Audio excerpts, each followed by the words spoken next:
All right, what is up, everybody? We are live. The NFL draft is live. The Raiders are on the clock. They're waiting to, I guess, take their franchise quarterback, Fernando Mendoza, sitting with the family. Hey, the league this year, of course, changed the time on the pick clock to, did we get through that okay? I think we did. They changed the time from 10 to 8, and there's a couple minutes gone at this point. Still taking longer to pick Fernando Mendoza than it did the Kings to take Marvin Bagley. I mean, shout out, every time there is a draft, the first thing I think about draft season, NFL or NBA, is just how fast the Kings selected Marvin Bagley. It is what it is. But, we're waiting for Mendoza to go to the Raiders. We've also got Vrabel updating on us, Schefter, we're getting ahead of the game, updating us on some important news. NFL commissioner said in the pre-draft interview, ESPN, that the Mike Vrabel situation did not fall under the league's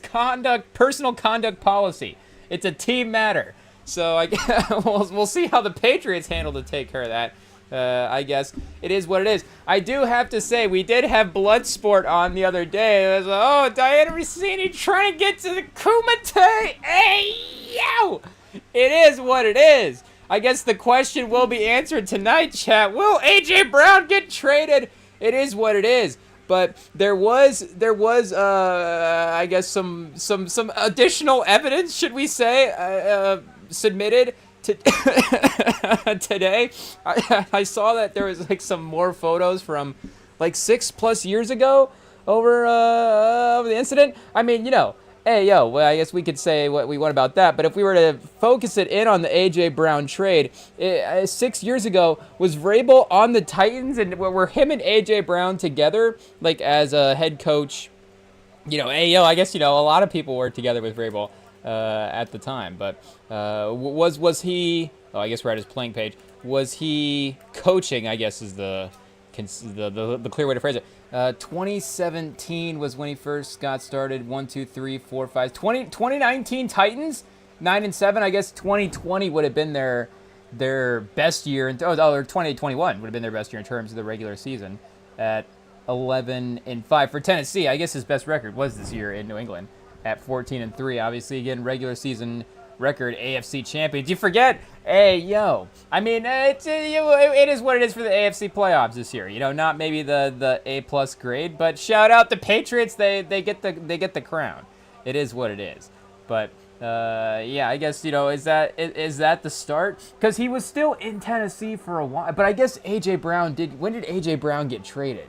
We gotta track this. If it was, I don't think he's been in Philly for 6 years. Yeah, he got to the league in 2019. So he's only been in Philly for 4. I guess when did the rumblings start? 800 yards in 2021. So I don't know.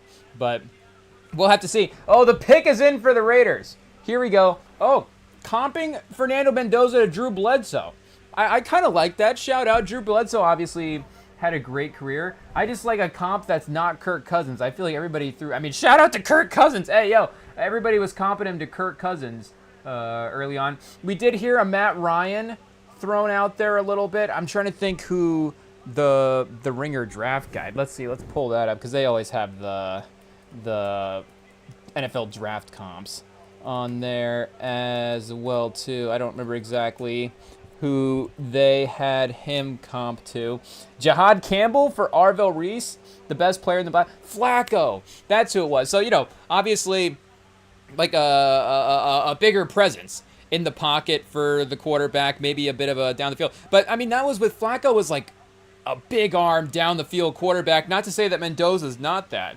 But I was thinking about the Cal connection today with, of course, obviously having transferred to Indiana from Cal, and I was trying to think about him in the comparison of like Aaron Rodgers a little bit as well too. He's a little taller than Rodgers is, but they're kind of similar with the back shoulders as well too. Like I guess I'd have to go back and look at Flacco's, what exactly were his best throws, but I don't know. I just when I picture Flacco, I just picture launching him just launching down the field. Hey it is what it is. So I guess it says Flacco on the field. Russ on the what? Russ on the what, chat? Hey, yo. for Mendoza? I guess it doesn't say, but that just and.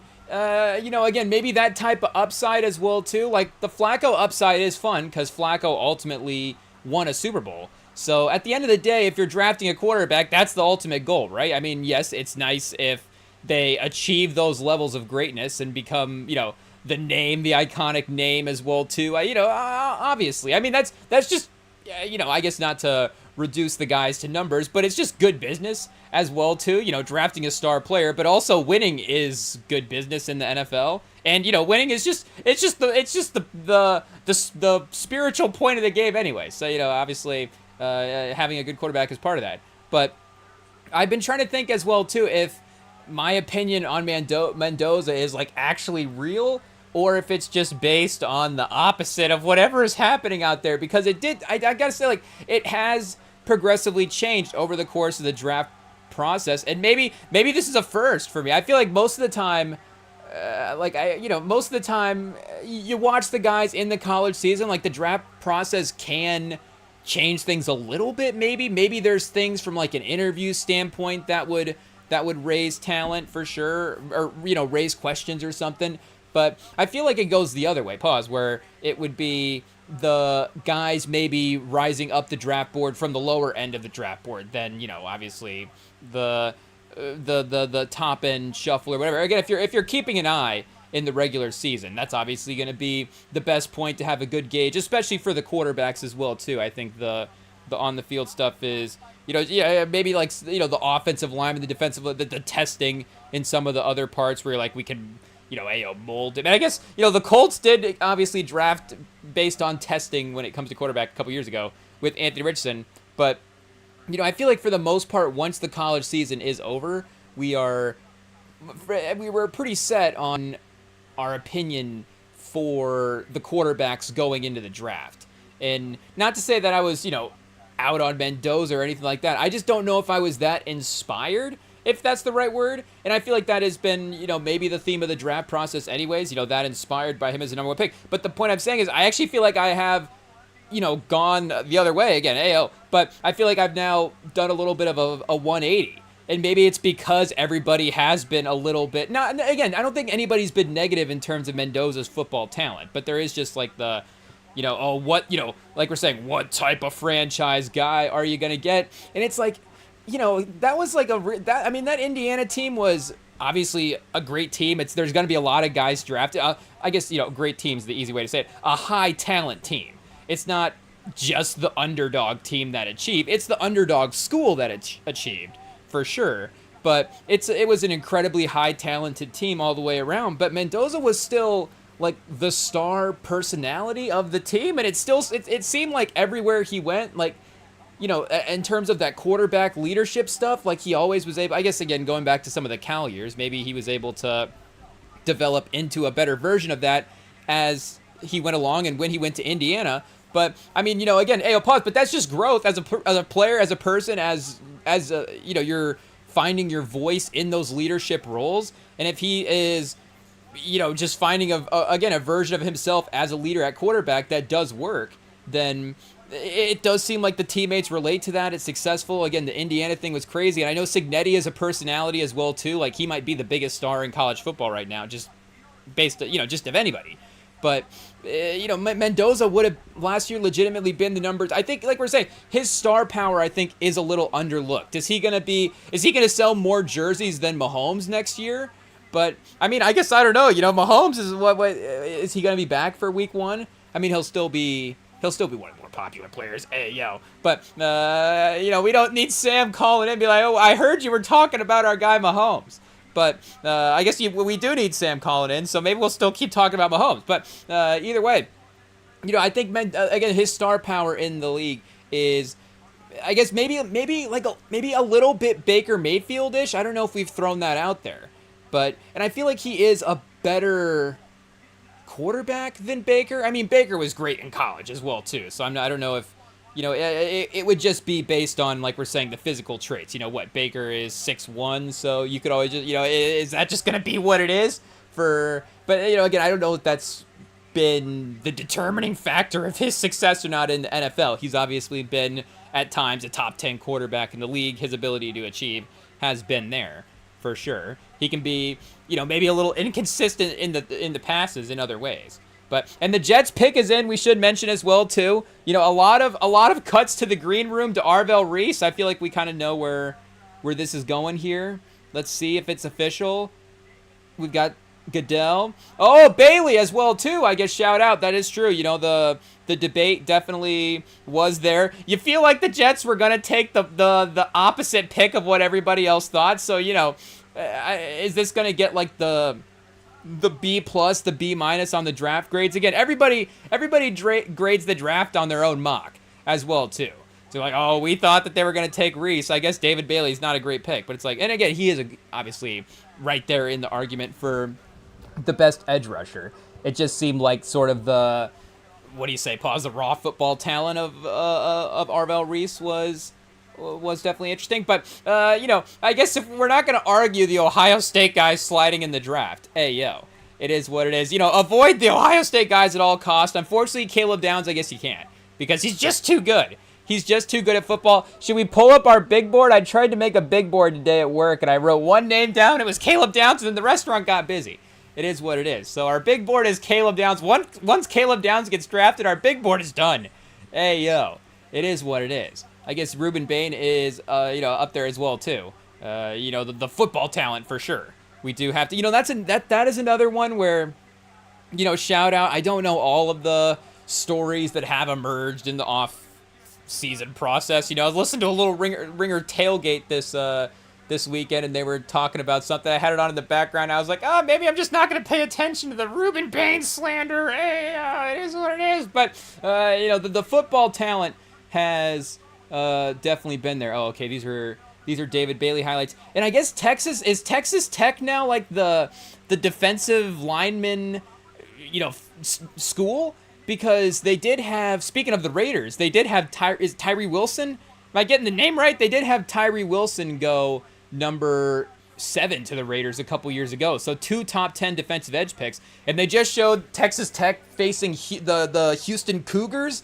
But the Houston Cougars were playing in the Houston Oilers jerseys. Chat. It should just be a rule that a Houston team, somebody in Houston has to wear the Houston Oilers jerseys at least once during a calendar year. Like we just have to see that jersey because it's beautiful stuff. It is what it is. Even for a rival, a potential, if the Texans were to wear it, I guess it would be the Titans, right? The Titans or the Oiler history team. The Texans started in 2002. So, but either way, AFC South rival. Even if they were wearing the Oilers jerseys, like we would have to give them credit there. Honestly, just go back, Pod. Like just. I mean, could you rebrand as? I guess do you want to rebrand as the Oilers now? I don't know. But either way, the jersey concept, the jersey design was great stuff. It is what it is. But either way, Mendoza, is that what we're talking about? Chad Fernando Mendoza. We're getting political here on the pod. Mendoza is, I think, obviously a great pick for the Raiders. And we were hyping up that team last year with Geno Smith. So, we saw what Sam Darnold was able to bring in terms of the roster increase, the production increase for the team. Bringing in that quarterback upgrade. Obviously, they became a Super Bowl team, and their team just has progressively gotten better every year as well, too. So it's a combination of things. It's like 90% Geno Smith's fault that they didn't win the Super Bowl the last couple of years, but it's not all Geno Smith's fault. Shout out to Geno Smith. And I guess in some ways, well, I guess it wasn't like they tanked because of a Geno Smith pick. It was more the Russell Wilson trade and things like that. But, he did end up getting this Raiders pick, obviously, because of some of the play there. So, you got to shout it out. Anyways, and I guess we were bringing up Kirk Cousins earlier in terms of who not to comp Mendoza to, and Kirk Cousins is going to be the guy mentoring him in Vegas. I think Mendoza might end up mentoring Kirk Cousins. I don't even know how that's gonna work, but I feel like Kirk Cousins. I've learned so much about football talking to Mendoza. I mean, Mendoza is, and that's the other thing as well too. We were saying maybe earlier in the pre-draft process. I guess we'll get to the other picks eventually, The Cardinals are on the clock. We need those 2 minutes back, chat, so we can continue to talk about the quarterbacks being drafted. We haven't had, well, I guess we did have, shout out Cam Ward. Obviously, Cam Ward, a great quarterback prospect. We still love to see what Cam Ward is going to do in Tennessee as well, too. And I guess the rest of the first round isn't as hyped as the rest of the classes as well, too. So it is still kind of a, respectfully an okay quarterback class. But is that Reese up next? Hey, yo, he's got a green hat on. So I was like, wait a second, did they just pick Ruben Bain? What just happened? But no, I think Arvell Reese is off the board for the Cardinals. There was some potential, what do you want to say? Or I guess the pick is in as well. I guess they haven't officially announced it as well, too. I guess they're going, cancel us now, chat. David Bailey. It is what it is. What are we saying? I guess there is some Jeremiah Love rumbling we were hearing as well, too, for number 3. And I guess they're just cutting to now Jeremiah Love in the green room. So we'll see. Like, speaking of Tennessee, it seemed like he was being mocked to Tennessee quite a bit. So, I don't know if they're going to be bummed out if he's not going to be there at number 4. But again, if Reese is there at number 4 from the football town, but they were a Sonny Styles team, maybe, as well, too. Imagine, are the Giants going to get Reese? Are they going to have Thibodeau, Burns, Abdul Carter, and Arvell Reese? I don't even know how the defensive line would play together. Of course, they just traded the tackle in Dexter Lawrence to the Bengals. So I guess the Giants have 5 and 10 now as well, too? Should the Giants have 5, 10, and Jackson Dart for Mendoza? Imagine, chat. Hey, yo, imagine. But I think that does go to say where I think the confidence in him as a pick is a little bit higher. I think it would have legitimately taken something like that for them to move off the pick. Again, I think Jackson Dart's going to be a really good quarterback in the NFL. I really like, again, the gutsy leadership that he kind of has. Are we using terms? But, again, that Giants team just has a vibe that they're building that does seem like it is. There's a team spirit there that is working out.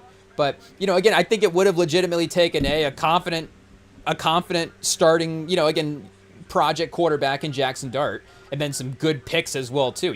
That's technically 2 top 10 picks, even if it's the same draft, to trade up to get him there, I guess. 1.5 picks because you're giving up your own. But either way, Jeremiah Love is the pick. Running back number 3 for Arizona. So we've completely disregarded the don't value running back rule. I mean, shout out. It is what it is. We're not going to sit here and talk about, you don't want to. I mean, there maybe a couple years ago we would have gotten swept up in sort of the, what do you want to say, the peak version of team building. Like, is there going to be a running back in this draft in the 4th round that could have as many yards in his first 4 years as Jeremiah Love? Absolutely. Sure. But the athlete, the play confidence that you get in a guy like Jeremiah Love, of course, is great as well, too. And, I mean, with guys like, of course, Saquon and stuff being, and Derrick Henry, being incredibly important to those teams making deep playoff runs. Saquon, even on that Super Bowl team 2 years ago, was, arguably, Hurts was awesome as well, too. But, arguably the best offensive player was Saquon there. So, you're not going to hear us criticize too much. And again, it's all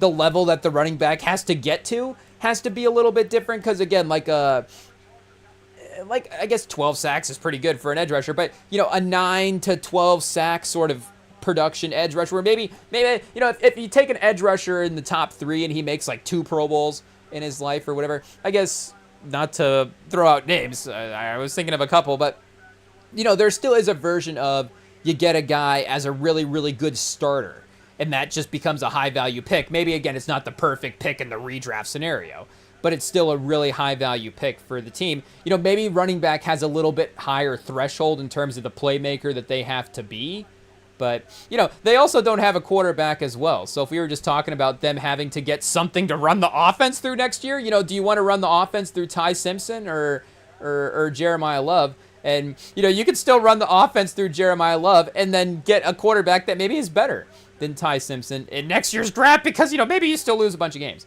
It is what it is. But we'll be keeping an eye on Love and Fantasy as well, too. Speaking of the Ringer draft guide, I did remember because they had him compared to Darren McFadden. I mean, shout out Darren McFadden, one of the great college running backs that we've had in the 21st century. It is a little interesting, comparing, again, some guys to their draft evaluation more so than their NFL careers.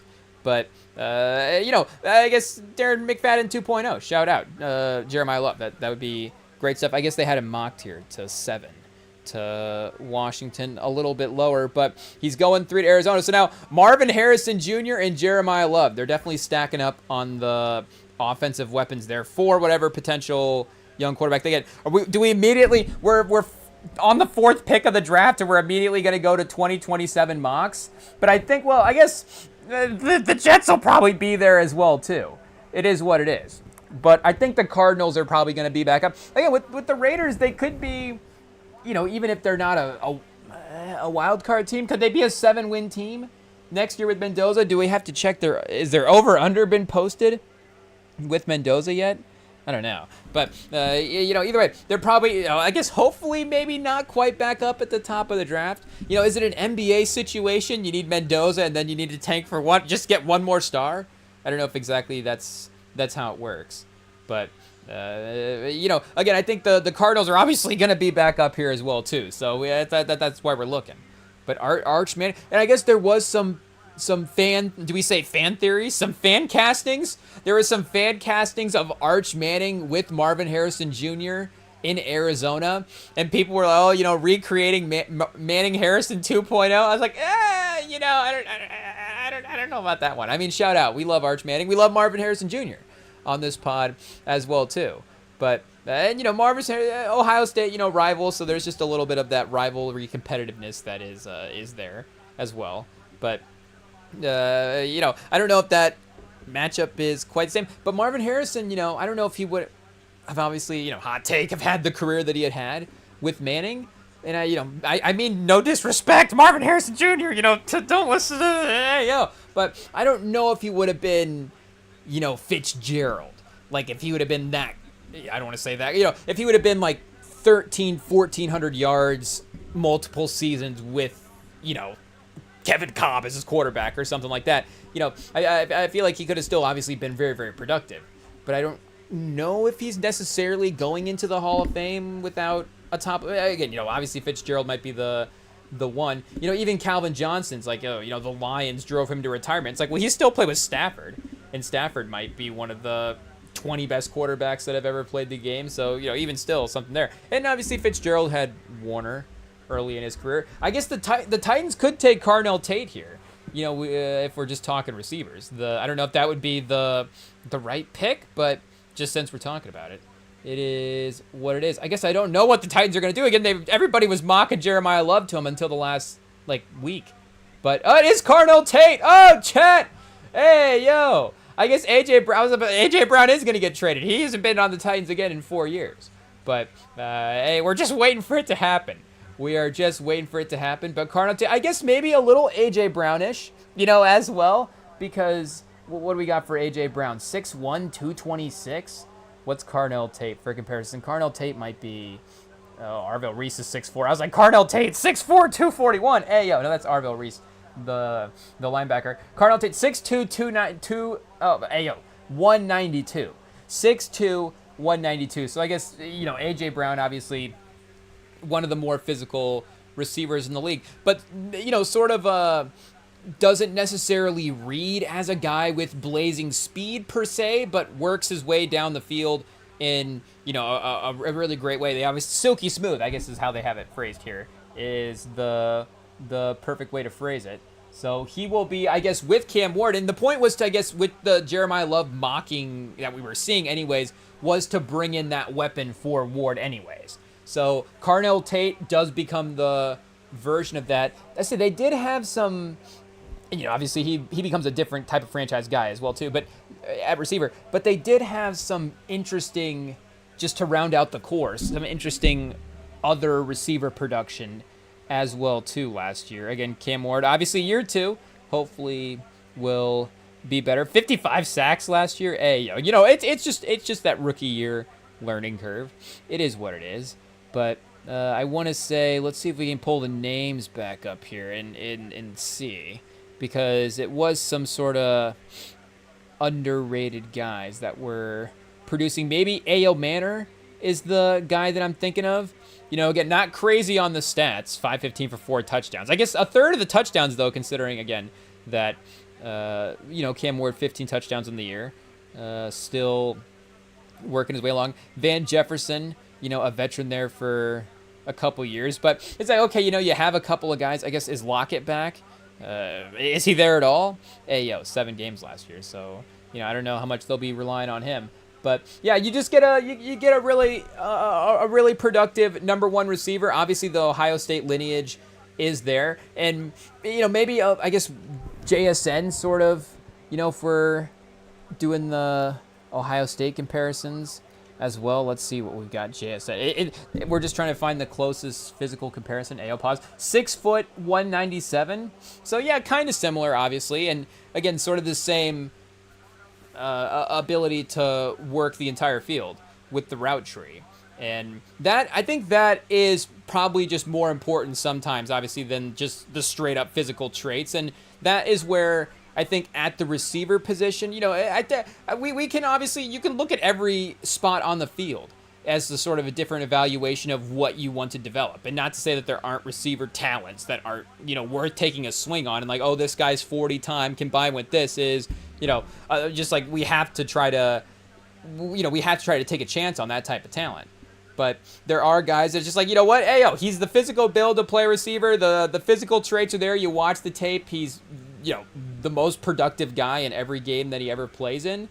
So, I think Carnell Tate kind of falls in that line. I guess I just don't want to assume. I feel like every guy now is as well too, because of the training stuff. As shout out.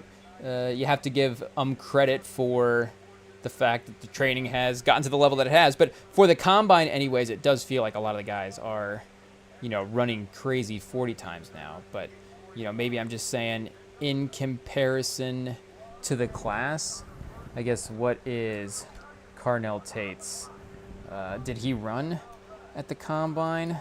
Let's see what we have got going on here. Carnell Lake. There was a football player, Carnell Lake, potentially as well too. 5.43. So actually, even a little bit slower if we were just talking about, basic looking at the 40-yard times. Again, who cares? Literally, who cares? If there's one thing that, I don't even have to fake it. Hook us up to the lie detector for this one, chat. If there's one question you want to ask us on the lie detector, it's this one. Do you care about a receiver's 40 time? Not at all.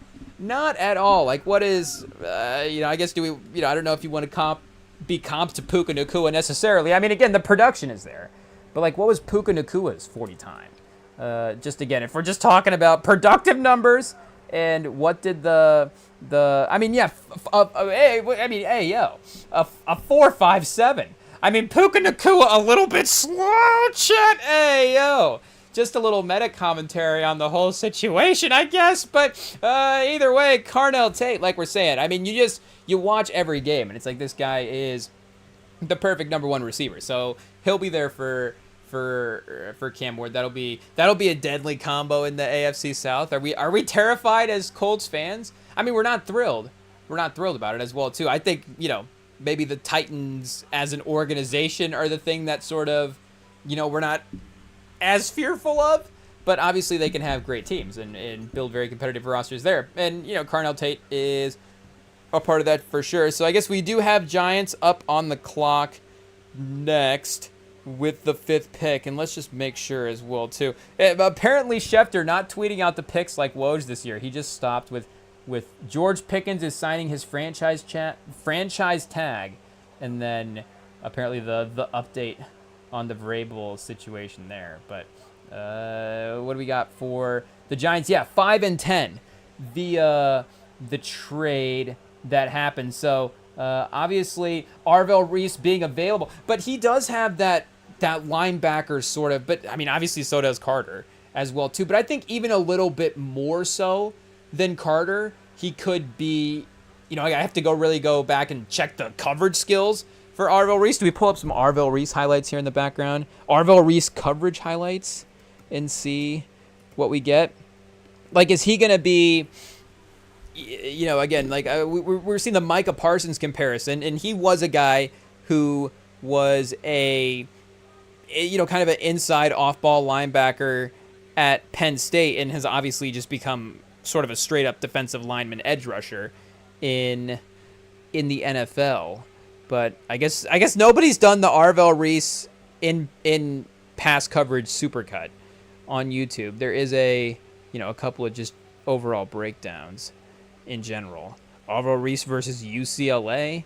I guess it is what it is. We'll just watch that one. But either way, I guess, you know, I don't know if that would be the best usage of him in the NFL. Would be, you know, again, he is primarily a coverage linebacker is what we're saying. But I think, you know, again, just taking the football talent, I think the Giants have leaned into that a little bit. Like, you do have the other top 10 pick as well, too, to take other team needs. You know, offensive linemen, if you want to bulk that up a little bit. I guess wide receiver. Yeah, Arvell Reese. You have to take Arvell Reese. So I guess, you know, Malik Neighbors, you're just going to need some, and no disrespect to Malik Neighbors, you know, one of the most talented receivers when he's in there.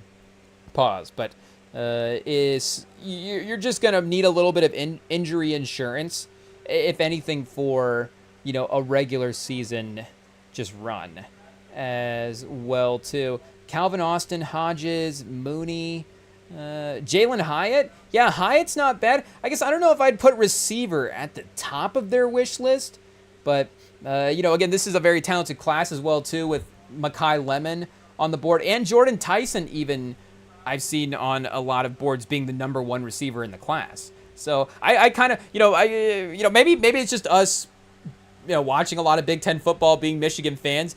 You know, if Ohio State has the talented guys, that we're gonna be familiar with them. It is what it is. We're also hate watching Ohio State all year, but I think the move for Carnell Tate being the number one receiver off the board is the correct move. You know, again, I think that Lemon and who else we saying Tyson are both very productive, for sure. But I do like the fact that Tate ended up being the number one guy there. But they still, like we're saying, have the offensive line potential as well, too, to help Jackson Dart out there. Corner, if Delane is on the board at number 10, would honestly not be a bad pick as well, too. Tyrone Tracy, the running back.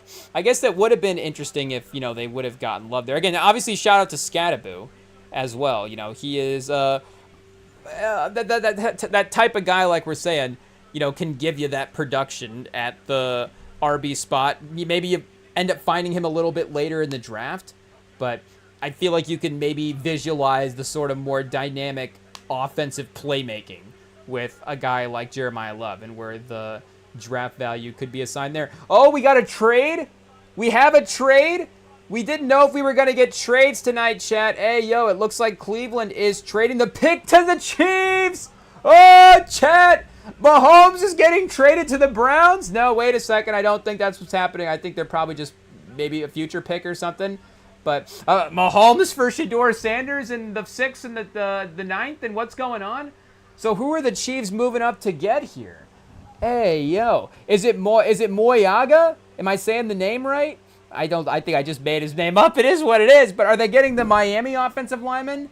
Our guy, Sir Francis? Pope Francis? I don't know what we call him.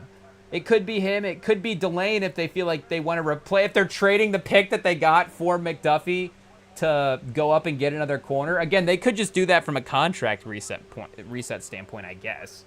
But considering it's Mahomes, you know, with the injury, it could be offensive line. I guess they don't even have offensive line listed as a need here. Wide receiver, edge, defensive tackle, tight end, and cornerback. Hey, yo, do we have to call Sam to double check on that?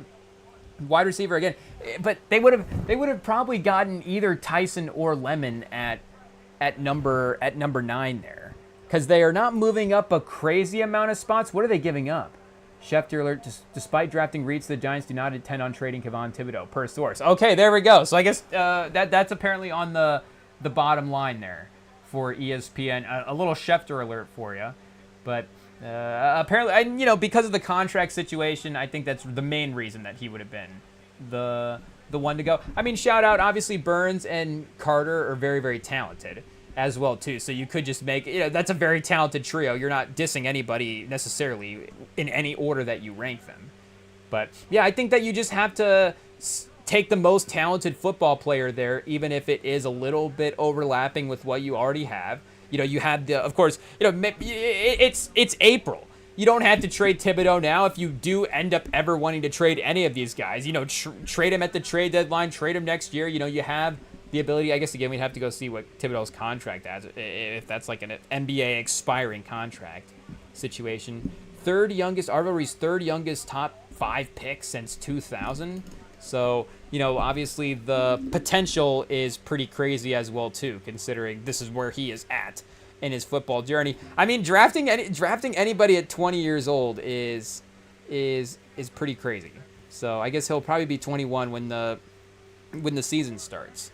But that is, again, obviously a talking point for sure. Speaking of the Ringer tailgate episode that we were listening to this week, they had mentioned that it's like, hey, do you just take the younger defensive linemen and just bet on the extra couple years of development that you could get if the athleticism does have a similarity there?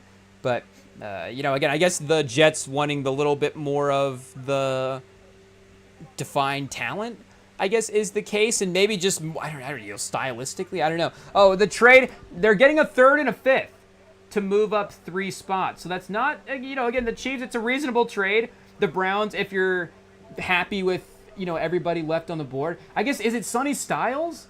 You do have Sonny Styles left on the board as well, too. Caleb Downs? Oh, see, the Browns are chilling. The Browns, you get a third and a fifth, and you move back a couple spots. You get Caleb Downs at 9th. Like, you're good. You're fine. So this is interesting to see what Andy Reid and, is this Veach?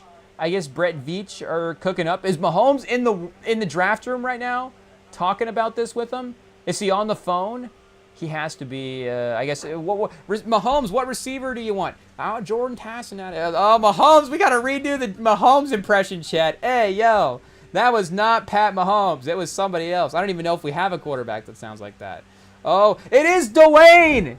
It is Dwayne. So I guess they're still up the draft capital, right? So what was the McDuffie trade? Let's go back here and see. Hey, yo, we're getting too excited. We're crashing the screen. Hey, yeah, okay. Let's get this pulled back up here and see what we've got going on. What was the McDuffie trade? Oh, wait a second. We just shut the camera down. Again, take 2, chat. Let's get this back up and running. Did they get, was it a first or a second?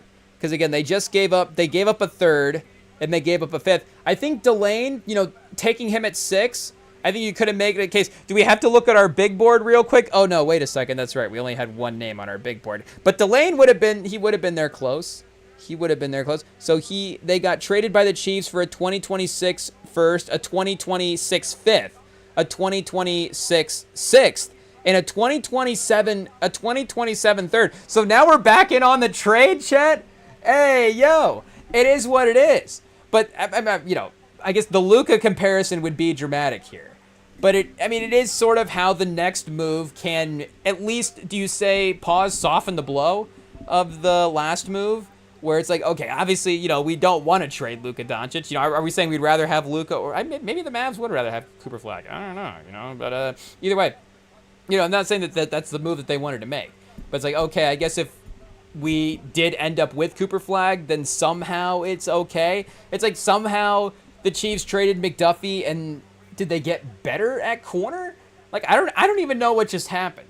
I don't even know what just happened, because McDuffie is one of our favorite corners in the league. Make no mistake, I guess, Sauce Gardner will revive his status up the rankings, depending on who the Jets pick at 16, and depending on, I guess, how he plays as well, too. And depending on who the Jets pick in 2027, did we give up our 2027 pick for Sauce Gardner as well, too? It'll work out. It'll all work. Let it all work out. Hey, yo. We need to cue up a Lil Wayne song right now to make us feel better about our draft trades. I guess, Lil Wayne draft day, it is appropriate. Are guys still listening to Lil Wayne Lil Wayne over there, that Lil Wayne guy. Are guys listening to Lil Wayne at the draft? People are gonna be like, of course, but I feel like we're gonna start getting to the era where the draft guys are walking out to, I guess I don't even know who were the kids. Ken Carson or something like that. Destroyed Lonely. I don't want to say it in a tone that sounds disrespectful because the next star, the next generation of stars.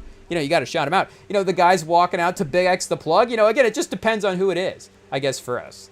But, again, our guy's going to be still...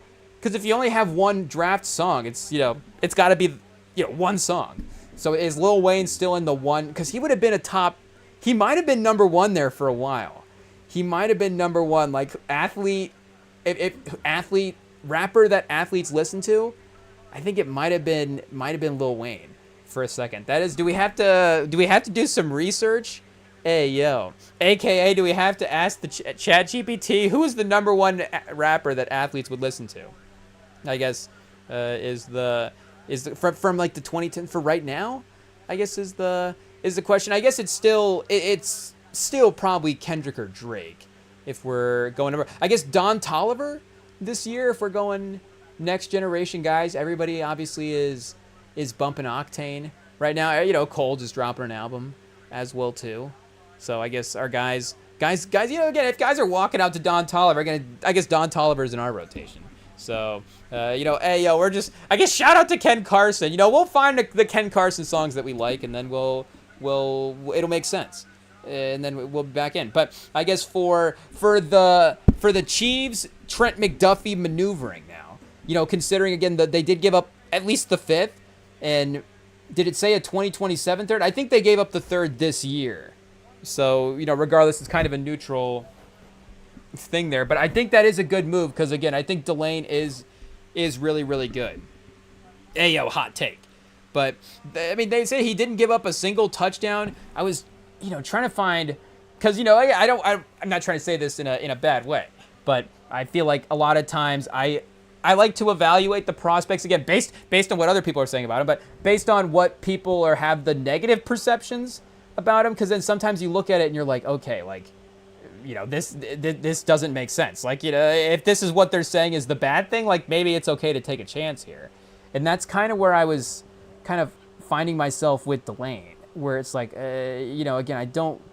people were saying, missing tackles, I guess, is a bad thing at corner. I don't want to, overlook that for sure. And there are times where, there's going to be moments in the regular season where I'm going the other way, where, the Chiefs, I feel like, have been a team that have prioritized that physical. I guess, them taking delay now, but they prioritize that physicality at corner where it's these guys are making these one-on-one tackles, and you're like, oh, that's why you got to have that. That's why you got to have the ability for guys to create space like that. And Sonny Styles is a good pick for Washington as well too. That is a fun, just defensive playmaker to have there. I feel like with the way that Bobby Wagner has succeeded over the last couple of years in that defense, I guess I don't know if the system is still, who are the coaches, but with the way that he has been successful, I feel like there is a roadmap for that inside, an inside linebacker is something that'd be very, very useful in their defense for sure. Everybody could use one pause, but I think that in Washington, he could definitely make a lot of sense there.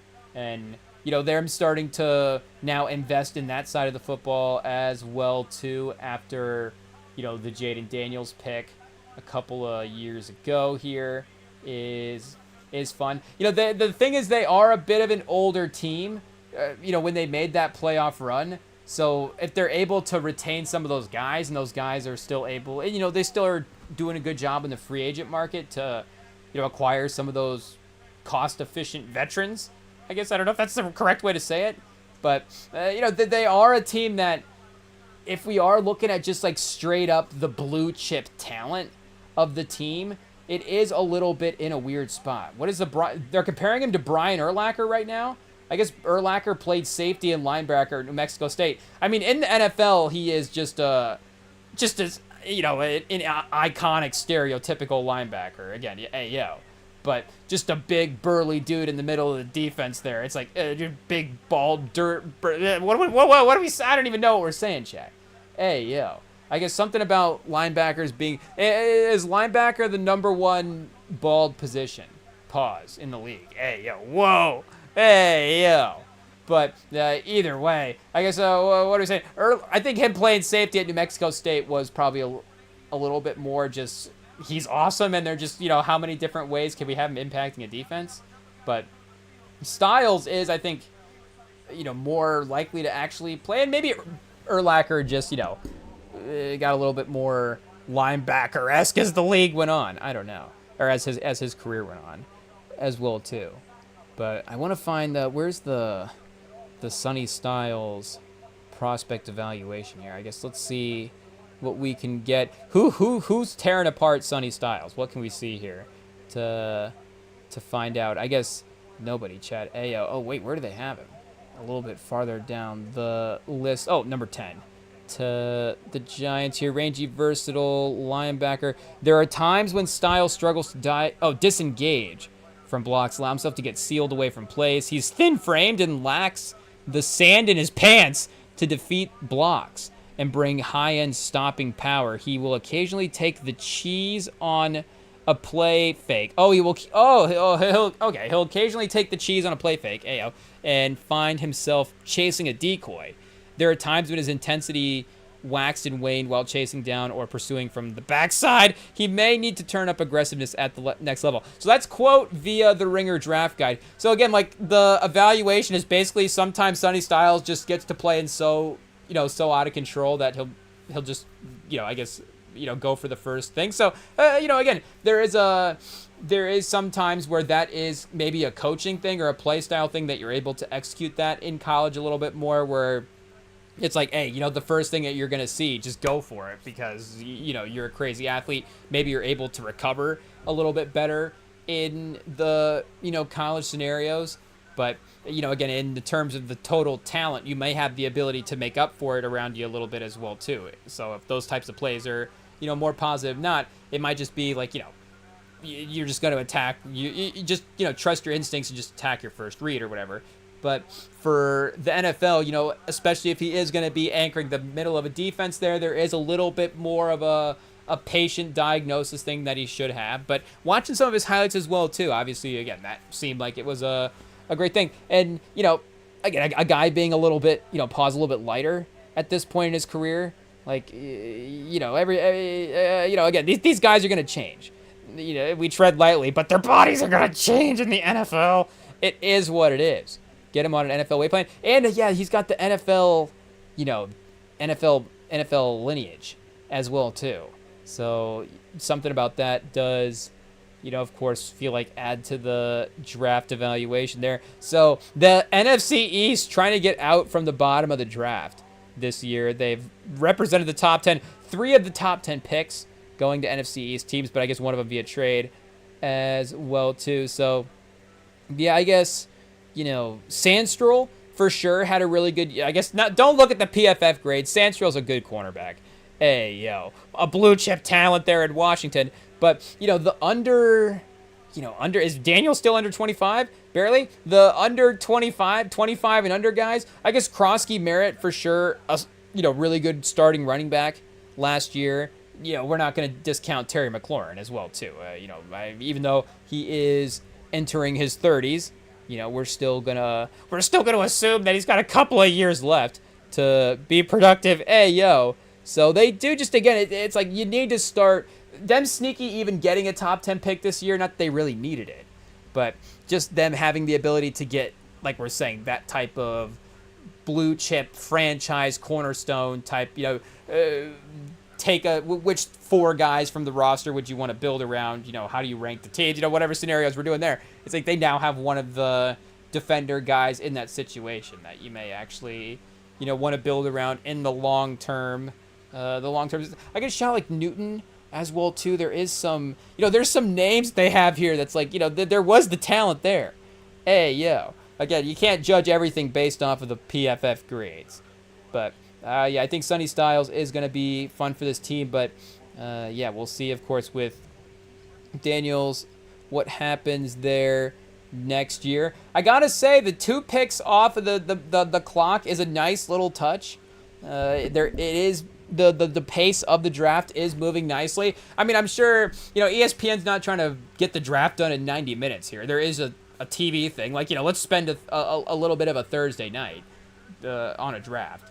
But you start going into hour 3.5, 4 on the draft, and it's like, okay, I don't know if, everything is the most efficient here. And like we're saying, this is a nice pace. I know it doesn't seem like a lot, but over the course of 32 picks, I think it will add up. So they got Downs, Tyson, Francis, the lineman from Miami. They've also got Spencer Fano from Utah, and then Lemon as the top 5 available from Mel Kiper. So this is not quite, Caleb Downs is sliding in the draft territory quite yet. I guess number 8 here at the Saints, number 9 at Cleveland, again 10 at the Giants. Yeah, as long as he goes in the top 10, I think that's fair for the talent. I think, again, some could argue, I guess, would you say the number 1 player in the draft, but maybe the safest player in the draft in some sense? Like, he's just going to be really, really good. Again, will he, and, is it easy to say, well, of course he's going to be one of the best safeties in the league. The prospect evaluation, he does everything great. But I just don't see a path where he's literally not like a top 6, 7 safety in the league. Maybe I'm backing off a little bit from top 5 just to have a couple of leeway, a little bit of leeway there. But, and, like Tiananmen in this draft, like there's some other good safeties there as well too. So they take Tyson the receiver. So obviously the Saints have Olave. They lost Shaheed this year to the Seahawks, and then Shaheed helped them win a Super Bowl. But Tyson now, I guess, takes over the role there. So I think there was some Olave. Was there Olave trade rumors? Is Olave going to be on the trade market? Speaking of receivers maybe needing a little insurance, like that's probably okay as well too. Tyler Shuck is the quarterback this upcoming year. That's right. I forgot about that. Hey, yo. So they could have, I guess, gone offensive lineman to continue to build out there. Either of the tackles, I guess Calvin Banks right now, and then, Talise from Oregon State. Shout out. So I guess the point is they do have some first round investment, anyways, in the tackle there. That's not too bad. I don't know if there would have been a guard on the board. They could have been a Delane pick if he was there. So that would have been, like we're saying, an interesting just defensive back. I guess, what do they have now? Is that Julian Blackman and Justin Reed? Oh, that's not bad. That is not bad. But, again, just getting the best player available. I guess they're thinking that that's Tyson anyways.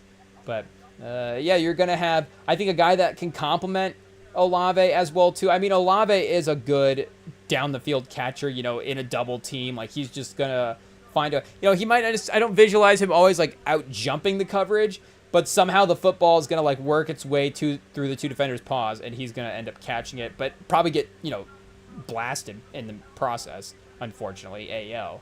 But, maybe Jordan Tyson can get some yards without concussions on this team. We'll have to see. I guess that's the fear. The fear is, unfortunately, he's going to be, collecting some CTE, and I guess, AO, the NFL. But, the Chris Olave highlight package is not even, is there even a good Chris Olave highlight that doesn't end in a tackle like that? Where I guess, everybody gets tackled at some point, but like literally every play, even if it's a catch, he's just getting his head just absolutely destroyed on every play. He is one of the more unfortunate tackled players in the league. It is what it is. You love to see the emotion from Tyson as well too. Shout out. It is what it is.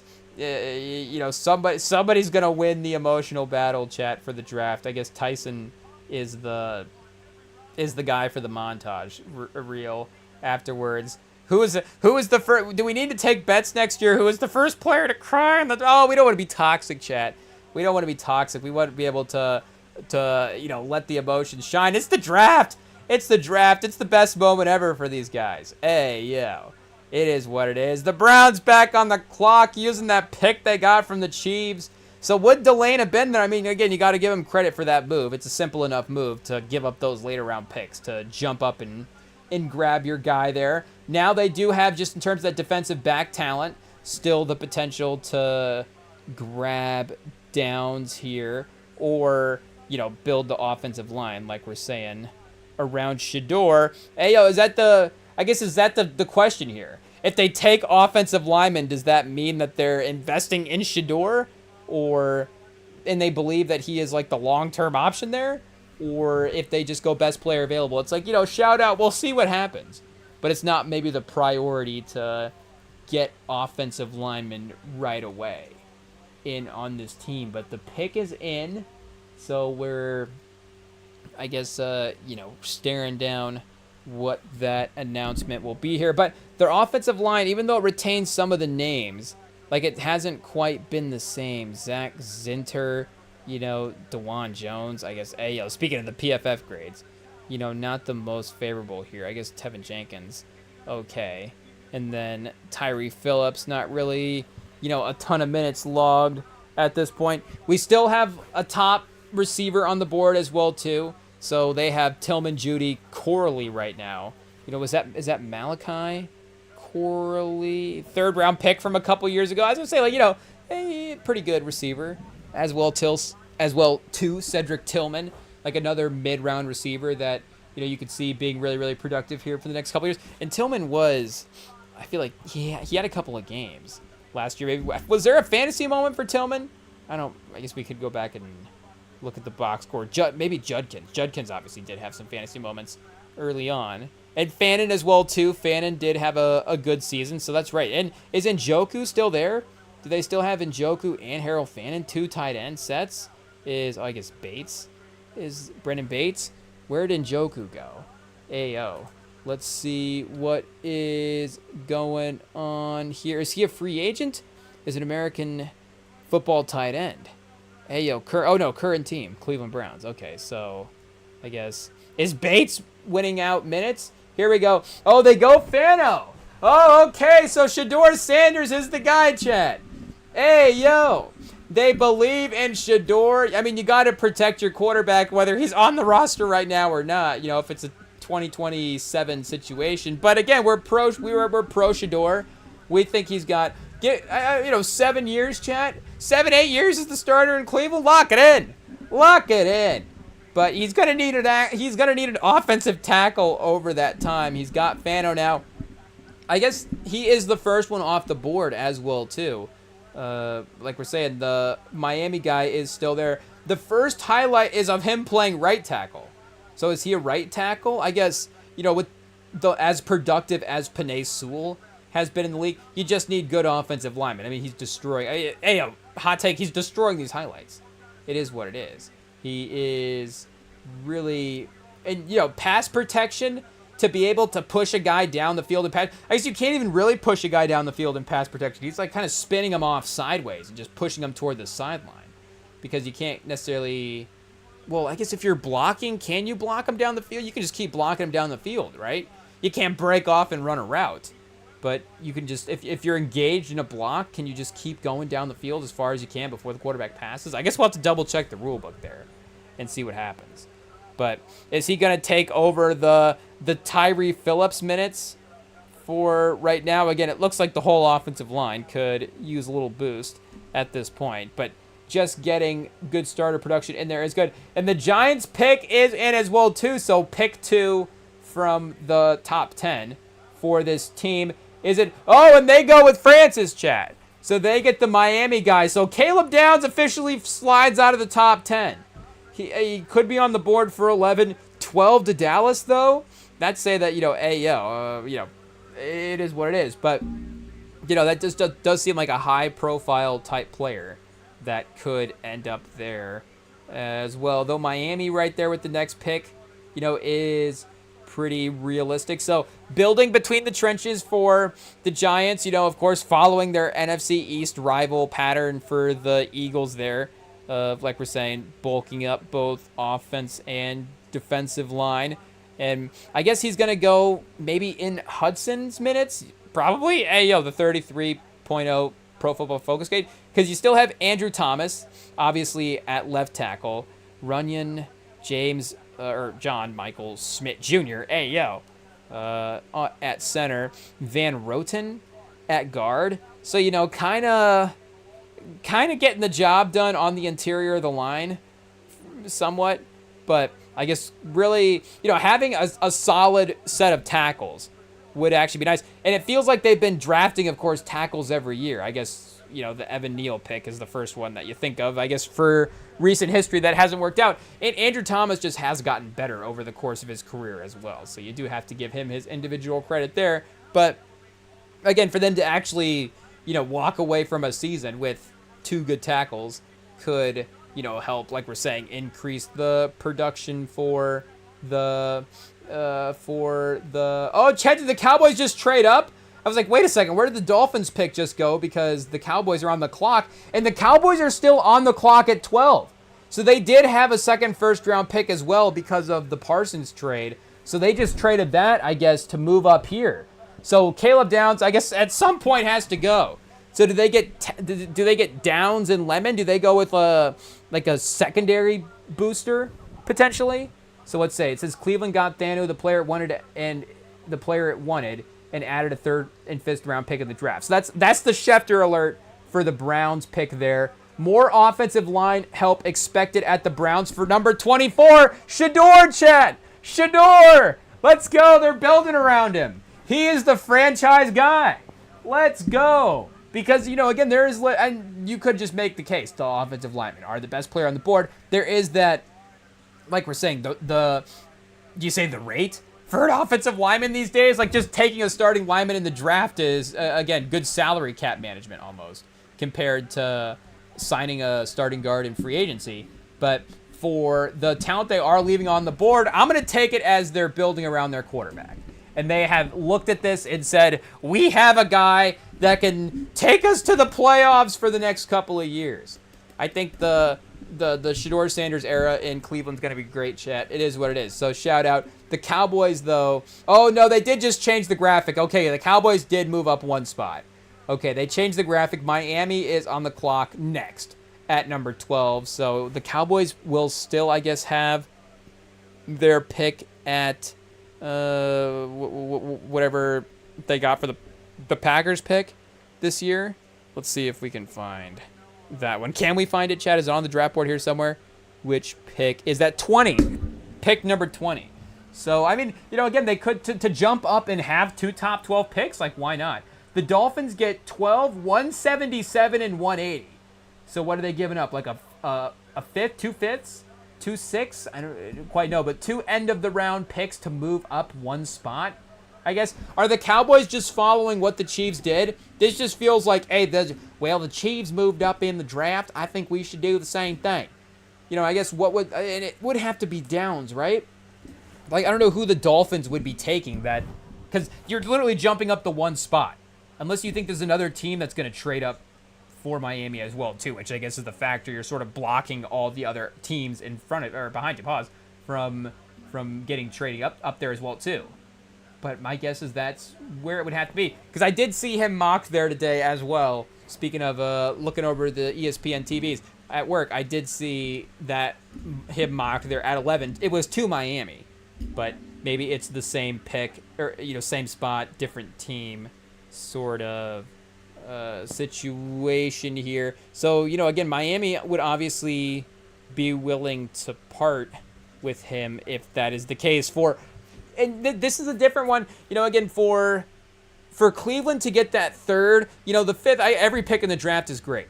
But to get that 3rd to move back a couple spots, again, you still had a share of tackles at that point. So even if one of them gets drafted, there's insurance that you take another one. And if you just weren't that sold on any of the guys anyways, or, not that sold. But, again, if you're just comfortable with that evaluation, that makes sense. I don't know exactly what 177 is in this draft. And, again, I guess it's only 1 spot. But for Miami's vision, like we're saying, we just really believe in the talent that Downs would bring to the roster here.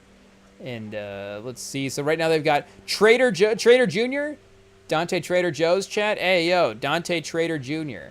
at safety. Jordan Colbert as well, too. Looks like undrafted from last year.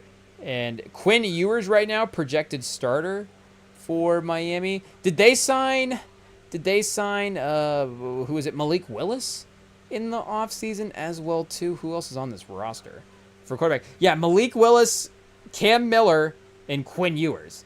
is their 3. So they'll definitely be taking a quarterback later in this draft. It is what it is. Maybe with that 177. Who else? A Taylon Green pick?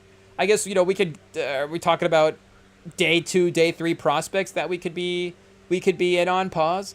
Because the Taylon Green hype, I feel like I'm buying in, Chad. He might be my second quarterback on the board, just in terms of, it also, again, it goes for value. Taylon Green in the 4th round versus Ty Simpson at the last pick in the 1st round. I'm just going to take Taylon Green every time. It is what it is there. But, again, would I take Taylon Green at 32 versus Ty Simpson at 32? I guess that's the real sort of, money where your mouth is sort of situation. And I honestly kind of think I would. I haven't done the YouTube evaluation of all the quarterbacks like maybe we should have. I mean, I've seen some people hyping up Cole Payton in some ways out of North Dakota State. But I don't know. I saw a clip of Gruden really talk about, hey, man, this Taylon Green kid's got the entire package. Like, he can really, I feel like he's going to be a good NFL quarterback. Like, with the way that John Gruden was talking about Taylon Green, I feel like, we got to be hyped up there. So, yeah, 2 5th-round picks this year for Miami to trade back 1 spot. So, probably them taking, what are we saying, Lemon would be the pick, or Bain as well, too.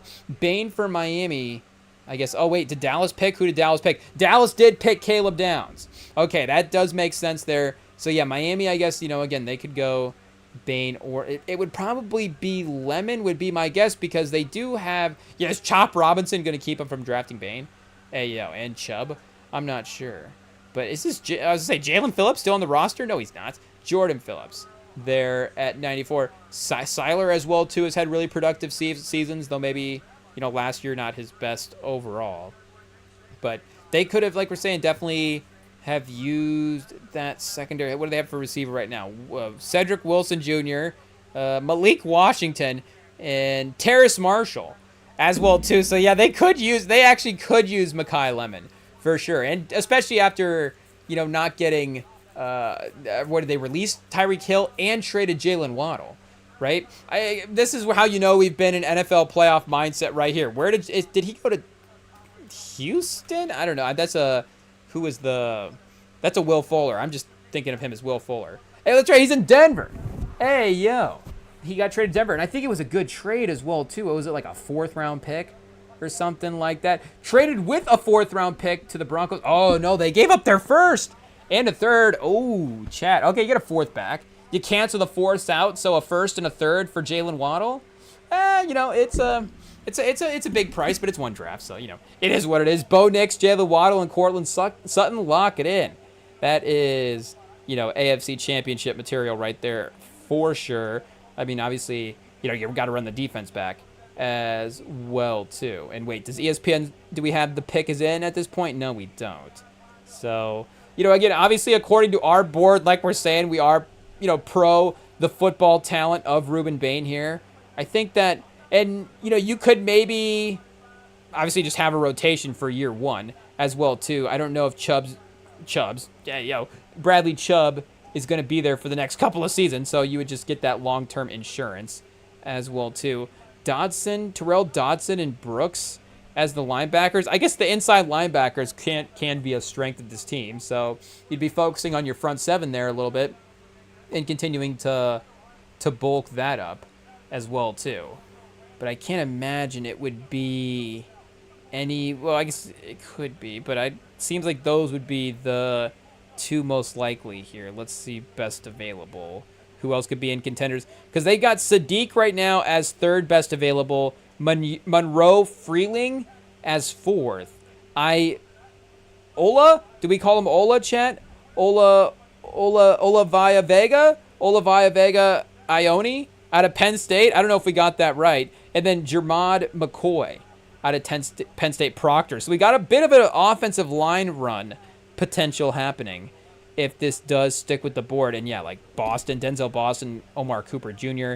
Like, I guess ESPN's got maybe the wide receivers higher up on some of the boards than some of the others as well, too. Concepcion at 21. I guess we're best available. So we've got, 10 picks off the board at this point. I guess some of these guys would have been in the 30s on the overall board here.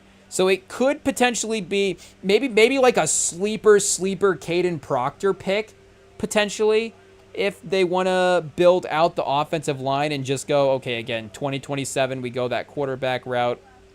I don't know what they have for tackle now. Patrick Paul at left tackle, Austin Jackson. I would say, yeah, Austin Jackson, 18th overall pick. Solid pro football grade, so maybe you give him a shot there at right tackle. They have the worst guard in the league according to PFF. Ayo, 79 out of 79. We're not going to call him out, but that is at least something to look at when we're at drafting time. And then Keon Smith as well. Not the highest graded player there as well too. So maybe it is the Penn State guard. Is Freeling a guy that you can kick into guard? I guess if you want to give your tackles some other opportunity there, or maybe you kick, who is this guy? Or, reposition. I don't know. Pause. What's the right way to say it? Maybe you move Patrick Paul into guard, 6'7", 315 at guard, right? That's how it works, I think, is the usual evaluation there.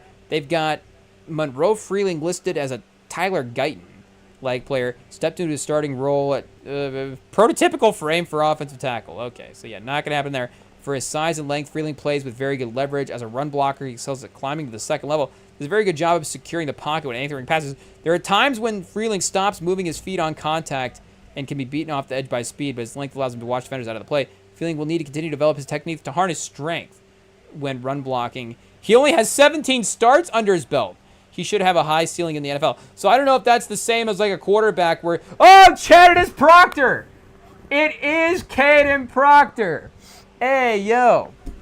The only reason I would have thought Proctor over Freeling and, the Penn State guard, just in terms of the board here, because they have Proctor listed of the third of those three options that we're talking about. But Proctor was the highest rated high school guy of those three. He might have been the number one he wasn't the number one high school guy in the nation, but I think he might have been the number one offensive lineman in the nation. Obviously, for people here in the state of Iowa, there is a special attention paid to Caden Proctor. We're not necessarily, we don't have the Iowa Hawkeyes fandom, so we're not upset that he left. But he is from, we have the state, the love for the guys that are from the hometown state, the home state, we should say, the hometown state, whatever the right way to phrase it.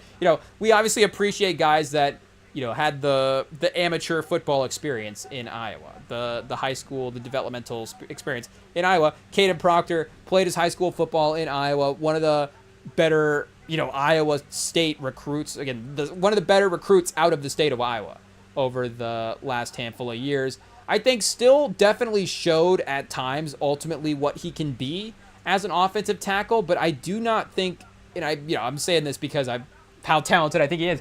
I don't know if his college career was the best. And again, that's play to play. A guy play to play in college.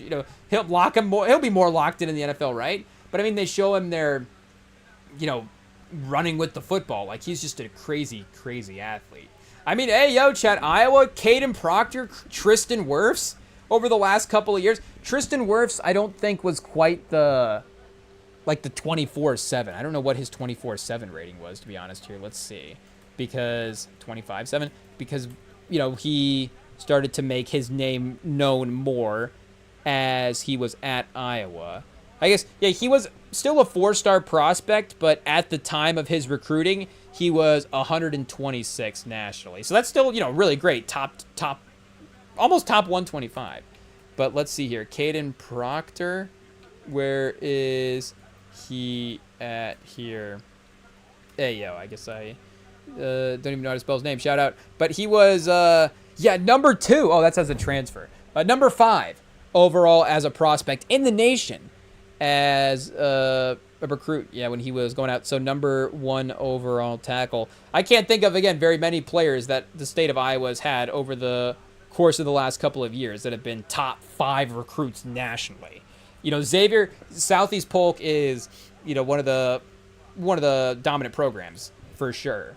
But Xavier Nwamka as well. Xavier, has he been in the draft? I don't think he has. Let me double check here real quick, because if he had, I guess we would have been saying that he was a sleeper pick, but I guess we could have just been. Has he gotten forgotten in the NFL? Hopefully not, but I think he's still hanging out in college. But either way, like Xavier Nwamka over the last couple years was a highly touted recruit there as well too. And he is, yeah, I guess he might be in the draft this year. Do we have to go? Do we have to go to the safety list? Let's see what we've got. If he is, I guess it's filtering the quarterbacks out. Is he making it? Let's see what we got. Can we get a Xavier Nwamka update?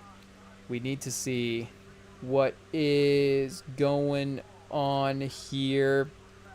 Draft Combine, NFL prospects. Okay. Yeah, I think he is in this year's draft. Are we going to see Nwamka's name called? Oh, the Rams pick is in at 13. Are we missing picks here? We're missing picks. It is what it is. I guess no, we're not, because the Dolphins traded back, so they were at 12, not 11. So we're still caught up there. Oh, they have Nwamka as a 67 candidate for bottom of the roster practice squad, chat. Hey, yo, they don't know what they're talking about. Round 7, down safety with ideal size, length, and athleticism. What else do you need? What else do you need? But is missing a standout element in his play. The lack of play recognition and instinct make him a reactive defender in coverage. He's unable to close quickly enough to make plays on the ball. As a run defender, poor pursuit ankles, inconsistency with tackling execution will be a concern for NFL evaluators. Hey, yo, who wrote this? They're not a fan of Xavier Nwamka. It is what it is. But shout out, Pleasant Hill chat. Hey, yo, it is what it is. Represent. But either way, Caden Proctor. Now, you know, another guy, like we're saying, in the NFL. Do we need to just do a quick State of Iowa NFL update here and see what we've got going on? And they were cutting over to Ty. I don't know if we said this already, but cutting over to Ty Simpson for the Rams. So I don't know if the Stafford replacement is, you know, about to happen here. Does McVay? Because I guess we'll get to that when it happens. We'll get to that when it happens. But maybe it applies to, you know, Simpson in general anyway. So I don't even remember where we're all over the place here. How is the state doing? Because, you know, the NBA has been, you know, getting there as well too. We got the Murray twins in the league now for sure. But Mount Vernon for Tristan Wirfs, shout out. Lazard from the league. Van Ginkel. Rock Valley. I was going to say Rock Island's Illinois. Get out of here. Rock Valley. Shout out. Urbandale, Ames. Oh, Burrow. That's right. Burrow, though, I guess, does Burrow, I guess, you know, it is what it is. Burrow just didn't have the 24/7 hype. So, shout out. You know, went a little underrated. Do we have to do a quick check? And he did go to Ohio State, so once you go to Ohio State, you know, that does put a little bit of like we're saying, that competitive edge on the career there. So it's got him listed as, yeah, see, the Plains, Ohio. I don't know if exactly he claims Iowa like that. Mr. One Ohio, Mr. Football. So yeah, I mean, respectfully, I don't know if Burrow's an Iowa guy. I guess Burrow, call in, let us know. Are you an Iowa guy or are you an Ohio guy? But now he plays in Cincinnati as well too. Like, he's an Ohio guy. It is what it is. We've lost him to Ohio. But Riley Moss from Ankeny as well too. Linderbaum for sure. One of the better Iowa players right now. So yeah, I mean, Wirfs, Linderbaum, like we're saying, Moss had a great year. Hawkinson, Van Ginkel, Anthony Nelson, now Caden Proctor. The state of Iowa home state offensive line is really good as well. Chat, we may have to take a quick break to close up the studio really quick. We had some windows open, but it's starting to storm a little bit. So we may have to just take a second timeout. We'll be right back. The Rams pick is in. We'll catch up. We'll reconvene in just a second to continue following through the NFL draft. Don't go anywhere. We'll be right back.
All right, chat, we are back here. Let's get the draft back up in the background. The #1 podcast following the draft that had to go close some windows because it's raining outside. But also, there was one other thing that I did have to take care of real quickly. For those that have, been following along with the live streams, we did mention a couple of live streams ago. This is going to be a deep cut, chat. Hey, we're going to get to this Ty Simpson pick in a minute. This is crazy. But we did mention a couple of live streams ago that Uncle Drew was free on YouTube to watch. And we had seen that. Right before one of the live streams we did, and then went over to watch some NBA games. I figured, this is great. I'll be queuing this up first thing in the morning, watching Uncle Drew. Like, this is gonna be awesome. I think it was a Saturday morning, Saturday morning Uncle Drew. Like, pause. Like, this is gonna be great. But unfortunately, the next day when I went back to watch it, it wasn't there. It was there. It just wasn't free anymore. It was to buy or rent. Unbelievable, chat. So I was like, this is crazy. Like, why was it just free this 1 24-hour period? Like, I've never seen this before. This is crazy. It's like, what a bummer. So today when I log on to the live stream, I go over to the YouTube. What do we see? Uncle Drew free on YouTube. Oh, rest in peace to Jerry West, as he is starting up the video. And I guess, spoiler alert, it is what it is. I say, I'm not missing it this time. I'm not missing it this time. The iconic basketball full-length feature film. Not just the Pepsi commercials, the full-length feature film. Is it iconic? I don't know. But it is a basketball movie. And I was like, I'm not missing it free this time. So I'm just going to keep replaying it until we're done with the live stream. And then we'll be watching it after that. It is what it is. So we're not losing it free this time. We're keeping it locked in. So hopefully it's not like you've hit your limit for how many times you can watch it free. But I guess, we'll keep it on in the background. The playoff games are on Prime right now. So unfortunately, we don't have those at the moment. We will maybe get back into those again, pause tomorrow night. But for basketball, I guess we'll compromise with the Uncle Drew movie. It is what it is. But for now, I guess to go back to the NFL draft, because now the Rams have made a pick and the Ravens have made a pick. But the Rams did end up taking Ty Simpson. Like we were debating before the break, before the rain started. It's actually stopped raining and it is going to get hot in here. I'm going to have to open those windows back up in a second. It is what it is. But either way, actually it's not doing too bad. Maybe the stuffiness pause outside was making it warmer in here. Who knows? I guess we'll find out. Stay tuned. Either way, the Ty Simpson of the Rams pick. This is a big pick because this is, of course, arguably one of the most talented rosters. This is arguably the most talented roster in the NFC outside of the Rams. I was going to say one of the most talented in the NFL, but last year we were basically debating, is it Rams or Seahawks for the best team in the NFC? Sometimes because they're in the same division and the way that looks in the playoff seeding, like one is the wild card, one is the division winner. Like, the debate is different, like, a 1-5 versus them actually being the 1 and 2 seed in the conference. But either way, that was the debate, was whether or not those two teams are the best teams. So there's, of course, two ways to look at it, which is, do you want to sort of continue to go all in on the draft era? And we should have mentioned at the top as well too that we're gonna have to wait a couple days to see. They just showed a trailer for this Michael movie. This Michael movie. They just showed a trailer for the Michael Jackson biopic, and I think we're gonna have to wait till Saturday to go see it. So Sunday might be a spoiler-filled Michael reaction, because I think that's gonna be the weekend plan. Unfortunately, the opening day, we're not going to be there because, like we say, we're here for the draft. If we didn't have the live stream tonight, we would probably be there. It is what it is. The league needs to reschedule the draft, or they need to play the movie for the audience. I don't know if does that get included in the ticket cost? And then it could, we're not trying to take away from the opening weekend number. Our guy Fuqua, shout out, big budget. We want him to get the big box office, the awards love as well too. But speaking of directing projects, Sean McVay, I guess, has got his co-star or his star. Chat, I don't know if that's a good transition there, but Ty Simpson. So I guess there is the like we're saying, the fact that there is still some. Well, I feel like at this point in the draft, I do gotta say, because I was about to say, you could of course take that impact player, non-quarterback that can help you this year. But I do feel like we are at a little bit of a different point in the draft. The Penn State guard, I'm not as familiar with, so we can check their offensive line here. But once Downs is off the board, I guess Lemon could have been the other pick for sure, just if we're talking, the straight up drafting, the player talent, the blue chip talent. Oh, and our guy, we're totally forgetting about our guy, Ruben Bain. And not to say that the Rams couldn't use another defensive lineman. It would be great. But that would almost be like drafting a backup quarterback, drafting another edge, because that has just been a strength that they've been really good at replenishing that. So there is obviously, is there something that they're looking at with, I can't imagine Bain doesn't go here to the Tampa Bay Bucks. Hey, yo, what's going on? 14? Is Ruben Bain going to, or 15? I guess he did slide out of the lottery technically. So, I mean, come on. He's got to be the first pick non-lottery. Are they going to go Kenyon Sadiq, the tight end here? Or let's go back to, we might have to get best available in a separate tab, so we can just flip back and forth here. Would they go McCoy, the corner, potentially? Or just continue, I guess Lemon is still on the board as well, too. Do they replace, some of the receiver production there? I don't know. It seems like Bain would, the defensive line would have to be the pick. There it is, chat. There it is. Finally, shout out again. One of the great college football seasons last year. So, you do have to celebrate that. And they do have him comped here literally to Jared Verse, who, like we said, we were huge fans of in the draft process as well, too. So, maybe it just makes sense that both of those same play style, we're going to gravitate toward it. It is what it is. Just the crazy, relentless, it says here, nasty demeanor defensive lineman is, a top guy on our draft board. Shout out. So, again, we're talking about the on-the-field play when we're, using those descriptors there. But for the Rams, like I say, as much as this is a Super Bowl team this year, like I said, they have done a great job of retooling this team recently. So there is a lot of really young talent on this roster, and if you want to potentially, and we always throw out terms like the decade-long run. How often does that actually happen? Teams staying together, entire teams as well too. 10, 15 years. We know where the NBA has gotten, but even cores in the NFL as well too. Mahomes and Kelsey, are they going to be together 10 years? It's going to be pretty close. And, Chris Jones, 8 years, again, that's about as close as you're going to get there, assuming Kelsey doesn't retire, over the next couple of years or something like that. But for the, future of what they have built there, like, it does make sense a little bit to have that insurance with the quarterback spot in a first round where you are, a little bit higher up because of, some of the moves that you have made. So for them to go in at that spot, and to get the insurance there makes total sense. It does just become a question, though, of the evaluation of the player. And Sean McVay is that, quarterback wizard that, does he need tied to, we maybe feel that he could get good production out of guys that maybe we wouldn't get the same evaluation to as Ty Simpson. So if there's going to be a football scenario for him to go to, for him to produce, again, the Rams and Sean McVay is about as good of a football scenario as you can find yourself in. But that is still really interesting for them to commit to him as the player as well. He is in that lineage of guys. I don't know if you guys can hear the rain. Hey, yo, I think this rain feels heavier than the hail that they brought. Oh, weather talk on the pod. Hey, yo, IT, cut that out. Cut that out. That's disgusting. It is what it is. I mean, the old man tendencies, chat. I mean, we'll catch ourselves every now and then. So you just have to forgive us, and we'll be better going forward. We'll have to write down in the back a little sticky note.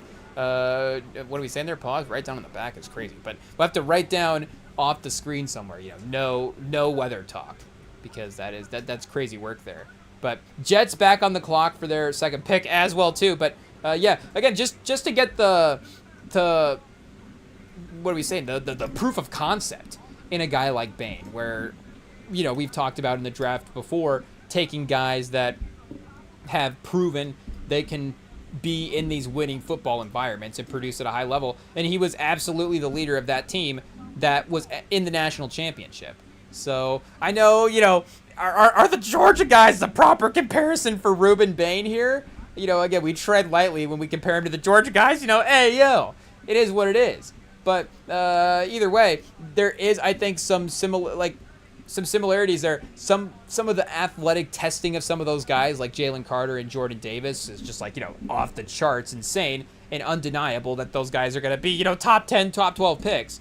But again, Bane had the same sort of impact on that defense there. And Mesidor, obviously we're talking about talented defensive units, but as the leader of that unit, still had kind of the same impact as those guys there. Crazy productive season. So, especially them getting him later in the draft now, the value is great. Like, again, and we're fans of a team taking him earlier, but maybe the perception now as well too can be a little bit easier for just these draft grading scenarios to be played out in.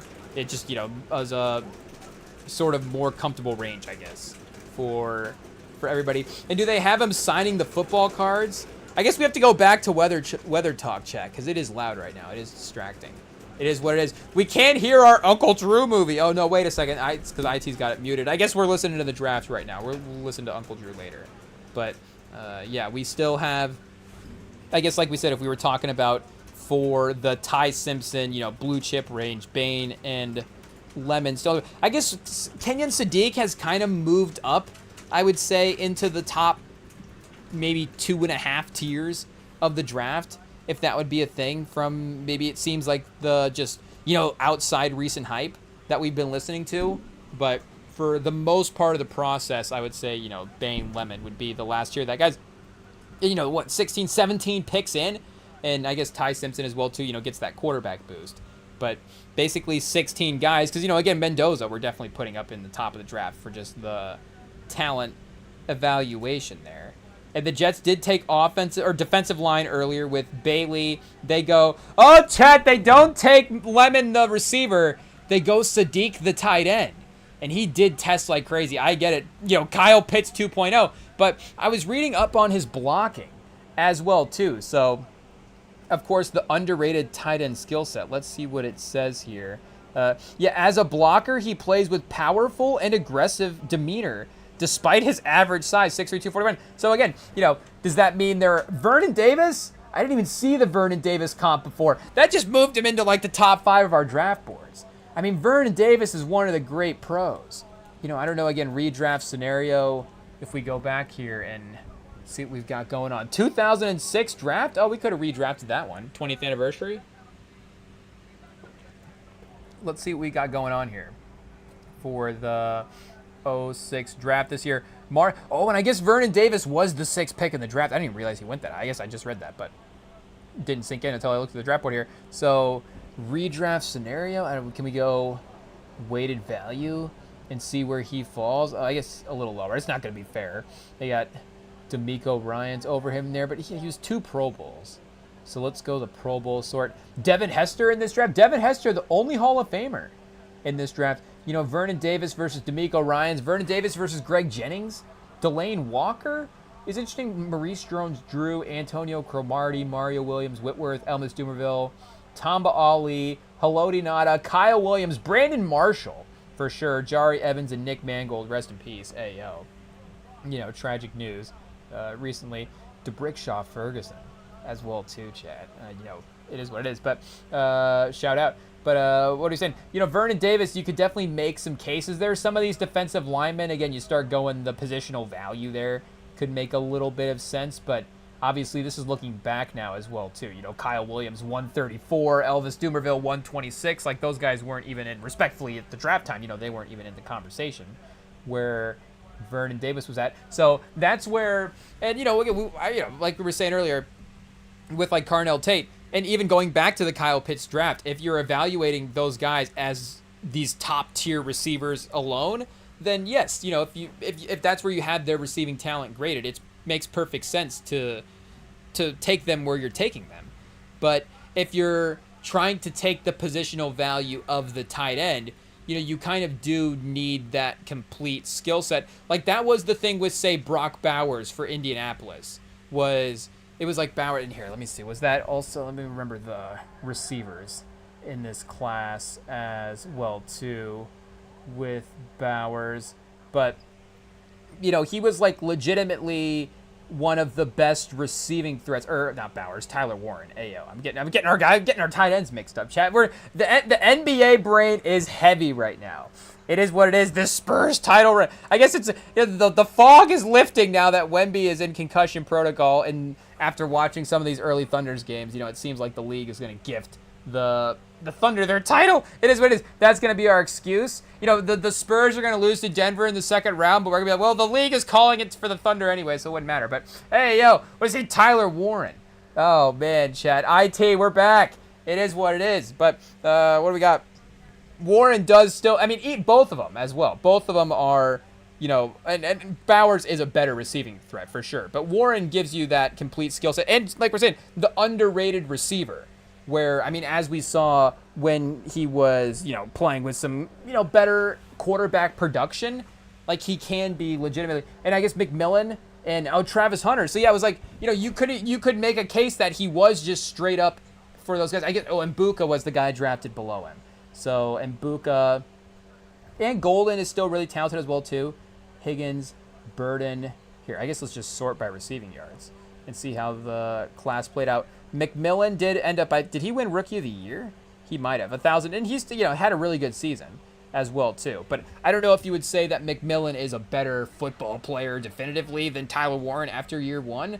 And Mbuka did show some high-level stuff as well before kind of cooling off in the second half of the year, and definitely had some injury stuff there as well too. And like we're saying, Fannin did have a good season. Like Colson Loveland, I guess, even did go above Tyler Warren. Had that and that's maybe a good example where I love Loveland, and he did have a really great year as a rookie. Like 713 and 6 touchdowns as a rookie receiver is a really, really great season. So that could turn out to be a really, really good pick. But just if we were just saying like Loveland versus Sadiq, like I don't know if Loveland. And again, I'm just judging based off a sentence that I'm reading, but it wasn't necessarily like you're getting a super aggressive blocker all the time as well too. It was that heavy receiving threat, and again, you could even make the case that Warren was just the better receiver as well too. But yeah, I do like the evaluation that we're hearing from Sadiq, and again, the athletic testing was obviously crazy as well too, so that could be a really good pick by the Jets. Again, unfortunately, they don't have the quarterback solution yet. So, the tight end is a little quarterback dependent as well, too. Again, overall, it does sometimes feel a little bit more luxury than it does, that early building block type of thing. Hey, who's their quarterback right now? Brady Cook. I know. I couldn't even pretend to know, Chad. I couldn't even pretend to know. Brady Cook's going to be their starter next year. So who is their tight end right now? Mason Taylor. So, again, Mason Taylor as your number 2 tight end. That's pretty good. Fashionow and Membu, like they have been drafting the tackles there. So, do they go Fleming? Probably not at 16. Or Flennon, or I don't know if we got his name right there.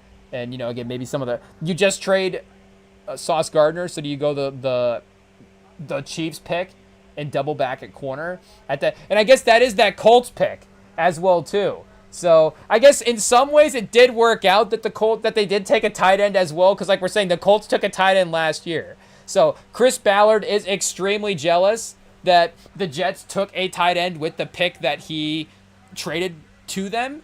But at least positionally, we're not missing out on an upgrade, if that makes sense. Like we could use another amazing receiving threat tight end. Like I'm sure him and Warren could both play together if they both have the blocking ability, but also, like we're saying, that great receiving route running threat. So it would make, and like I said, they have the 2 tight end sets. So it would make sense if Ballard even took Kenyon Sadiq with Tyler Warren on the roster. Oh, the Lions take Blake Miller out of Clemson. Hey, where was he on the draft board? Shout out. We've got Peter Woods at 14th best available. Avion Terrell at 9th best available on Mel Kiper's big board. No sign of, I don't even remember his name, Blake Miller yet, if we're even getting are we getting the school right? TJ Parker out of Clemson, 36th best available. Antonio Williams, 40th best available. Chat, the Lions are getting crazy. Hey, let's not forget this is the team that took Jahmyr Gibbs higher than people thought. we're having to put ourselves back in that draft mindset of the public at the time. Obviously, check the tapes, the REMINGTOM pod. We like the draft. It is what it is. We can't lie. We're that year we read it correctly. It is what it is. But it was also, you looked at it and were like, well, it worked out. Like, they took Gibbs here, they took Brian Branch here, they took Jack Campbell here. Like, I don't know if the order was necessarily the correct order, according to the value plays or blah, blah, blah, blah, blah. But at the end of the day, and I guess maybe he's off the board as best available. That's probably why we can't find him. So let's see if we can hunt down some prospect guide for Blake Campbell here. Blake Miller, what's his name? Blake Miller out of Clemson. Jordan Morgan comparison, 8th overall, 52nd overall available. Is this the Cole Strange pick of the draft, chat? I mean, what a great name for the award as well, too. Because we could just call the awards, what is the strangest pick of the draft, but it's literally perfect. What is the Cole Strange pick of the draft? Shout out to, I almost just called him Brian Belichick. Is there a Brian Belichick? Shout out to, maybe one of his kids. Shout out to Bill Belichick. Hey, yo. With the Cole Strange pick of the day. I don't know if the Rams had Blake Miller in the 3rd round of their big board. And Caleb Banks out of Florida, defensive tackle for the Vikings. Has the 1st round gone mad, chat? Hey, yo. Again, this is all just based on the mocks and all based on what we thought going in. So none of that means anything. But the teams are going crazy now. The teams have deviated, but we are in the point where that it does show maybe the talent discrepancy, like we're saying, discrepancy maybe not the right word, but how sort of set that top tier was. And, Lemon does seem to be the one guy that, again, isn't necessarily being evaluated the same in that tier. I don't know if it's just team need as well, too. The teams haven't quite felt the need to, really go all in on a receiver at this point.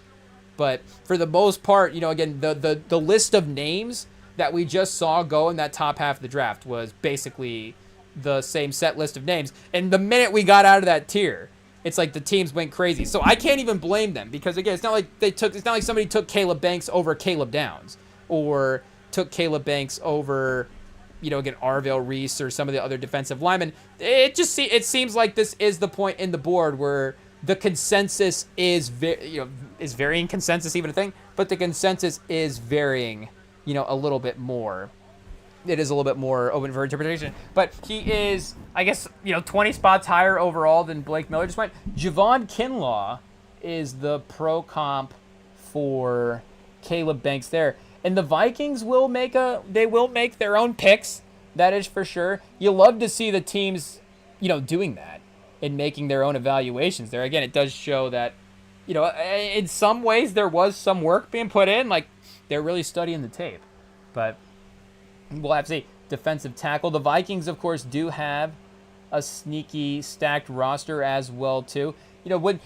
I guess they wouldn't have been a Ty Simpson team because he is going to need that developmental time behind Stafford. So, I don't know, Ty Simpson developing behind J.J. McCarthy. I don't know if that's exactly the system you want to set up there in Minnesota. But I guess he's going to go. They've got Jalen Redmond right now. Looks like a pretty productive Pro Football Focus grade.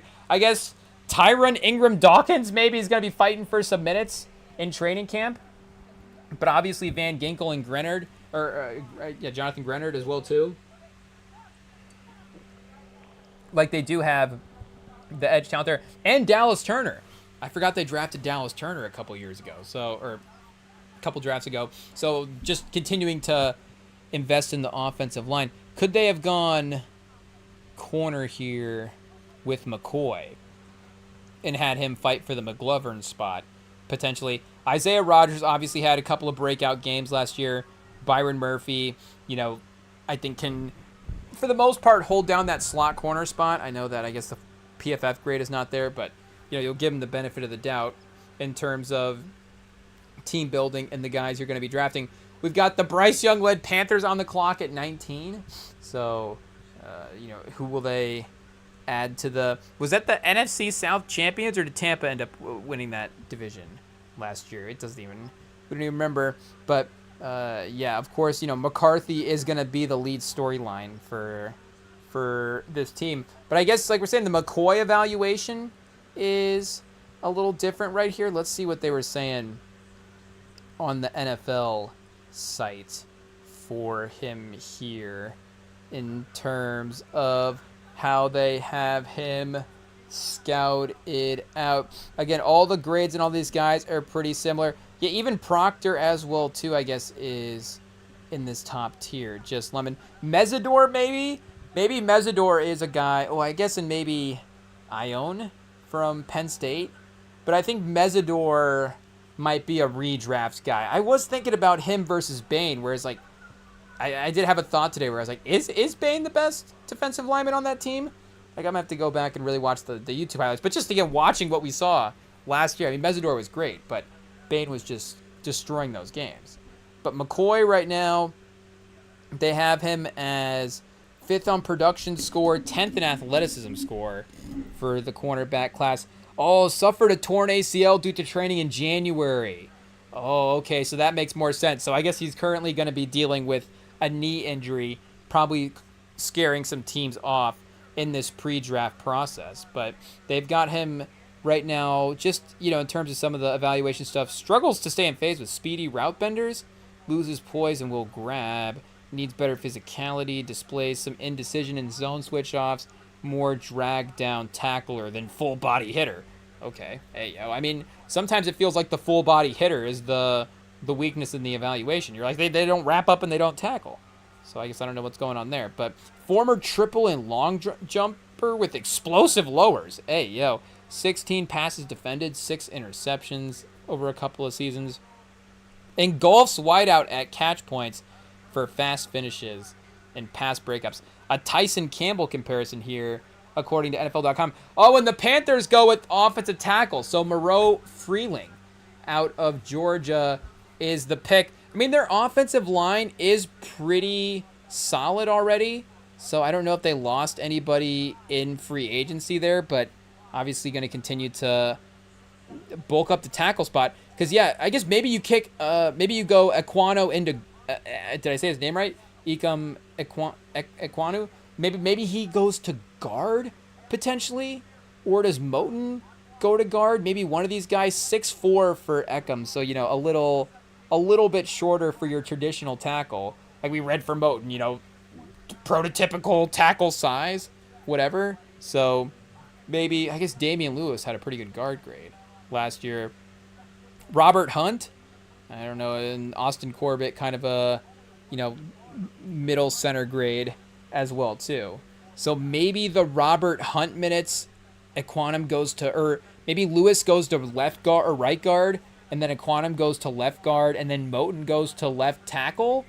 Or what are you saying? Flenning goes to left tackle, Moton goes to right tackle. I don't know, but they're going to have to rework the offensive line somehow if Moton is going to be starting in year one. Or they are just taking the depth and taking the rotation opportunities there, taking the rotation versatility with those guys. But for them, again, I guess Horn, Mike Jackson, Dante has been productive for them for a couple years in the past, but Mike Jackson, I guess, is the one with the good grade this past year. Speaking of Mike Jackson, chat, just reminding us that we're not watching the movie tonight. It is what it is. J.C. Horn, obviously, as well, too. You've got Derek Brown in the middle of the defensive line, though they could have maybe gone edge rusher potentially there if they wanted to continue to add to that. I guess speaking of Mesidor, that could have been an interesting Mesidor pick. And Lemon goes to the Eagles at 20. So is that a best player available? He's got the look of, the draft slide guy on his face. I mean, the Eagles getting the guy that has the chip on their shoulder is like, Howie Roseman once again getting the best player available. But Chet, I mean, red alert, do we have to say it? The Eagles taking a receiver? Is A.J. Brown on the move, Chet? Is the A.J. Brown trade actually going to happen? It might. Again, I don't know if it'll happen tonight. We'll have to check the Diana Rossini Twitter to see when it's going to go. It is what it is, but they have now added depth. They now, of course, with Devontae Smith already there, would just kind of immediately have a 1-2 punch again. would seem to maybe take a little bit more of the Devontae Smith role. Again, A.J. Brown as a, as a specimen is maybe a little bit more of a unique physical type with his talent in the league. But Lemon, I think, would be a little bit more similar to Smith just in terms of looking at the profile, the combine test, the physical traits. But for, again, in terms of having a receiver room, like you would definitely give yourself a little bit of depth there. Did they bring in do they still have like Jahan Dotson, who is, again, former first round talent as well too, if he's hanging around as your third or fourth receiver? That's obviously probably not the worst thing in the world there. Wilson, who do we got for Johnny Wilson out of Florida State? Shout out, kind of a sleeper pick from is that 24 or 25? I forget. 24 draft. Big receiver. I don't know, not necessarily the fastest guy, but I think, just a big body down the field threat. Again, maybe just kind of piecing together some of the A.J. Brown stuff with Lemon and with Wilson. And, I guess the thing of trading him before tonight would obviously be getting the picks in the draft. Maybe nobody in the league wants to trade a first-round pick for Devontae Smith. I guess with the trade that we saw for Waddle, him getting a late first-round pick, or Devontae Smith, A.J. Brown, it would seem like A.J. Brown would still probably be a first if Waddle is still a first. But maybe it's still, maybe it's a 2027 pick, or just players or something. Maybe they're going into next season still trying to work it out. Diana Rossini, what week in the regular season will A.J. Brown get traded? Can you let us know, please? Hey, yo.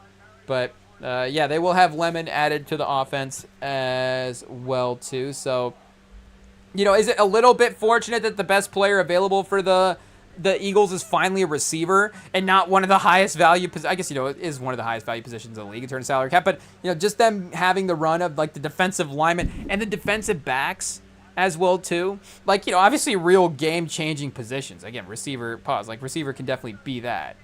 But it is a little bit different for a team that is already stacked as well, too. So even if they were to trade A.J. Brown, again, you still would have Devontae Smith and a strong run game in Saquon Barkley. Tight end production as well, too, is still there. Kalen Granson, don't sleep on Kalen Granson. Hey, yo! I guess PFF is. But former Colts guy, it is what it is. So Ty Simpson, I guess, off the board for the Steelers here at 21. The hometown team, did they think they were getting their quarterback, their franchise quarterback for the night to take over for Aaron Rodgers? I don't know. So maybe, Taylon Green a little bit later on. Yes, who's their quarterback right now? Mason Rudolph. Still, would you rather have Mason Rudolph in 2026 or Brady Cook? Let us know in the DMs at REMINGTOM Pod on Instagram. Brady Cook or Mason Rudolph? Hey, yo. What's the most depressing quarterback situations? Because that might be there. Because, again, the Raiders have Mendoza now. Oh, Quinn Ewers? I don't know. I would rather... I kind of want to see what Quinn Ewers is. Again, I don't know if he's going to win more than 5 games. But I kind of want to see it. Just in case. Just in case Quinn Ewers can randomly get you 10 wins with a good team. Why not at least trot him out there? And, again, they're, I guess, kind of rebuilding anyways. Obviously, all these teams are. We mentioned the Cardinals as well, too. I guess we have to check. Who is the Cardinals quarterback? Hey, yo. Is there a lot of weirdly depressing quarterback situations? In some ways, we've talked about how this era is like the most talent. Oh, they still have Brissett. So again, Brissett's, respectfully not the long-term franchise solution, but is still a guy that is proven to give you some pretty good productive starter minutes in the past. Again, is that 4 or 5 wins for Arizona? Sure. But there is just the overall professional. I think, there's a professionalism and still a baseline competency that you can get with Brissett. There still is, like we're saying, production and talent and athleticism. Other things that are going to add into the way that the stats and the wins play out. But Brissett's going to show up. He's going to do his job. He's going to try his best. all those things. Hey, yo. So, and I guess not to say that, Brady Cook wouldn't do that or something. I guess, just like, there is, like, Brissett, we've seen him throw for 300 and some yards. We've seen him have good games. So, there's just a little bit more of a proof of concept there with a guy like that. But, yeah, with them not having that first round option, they're probably going to, and like we're saying, would Mason Rudolph still had to have been the starter anyways, but at least you get a name. So once again, like we're saying, you would go now to the Grant Nussmeier, Cole Payton, Carson Beck, Taylor Green, Drew Aller, Cade Klubnik. Those are the next guys listed here on the Tankathon, but now we're in the 100s. So we're talking, day 2, day 3, obviously 3rd round later, before we see another quarterback. So the Steelers would, if they really are sold on a guy in the 2nd round, maybe, but let's see when their 2nd round pick even falls here. 53.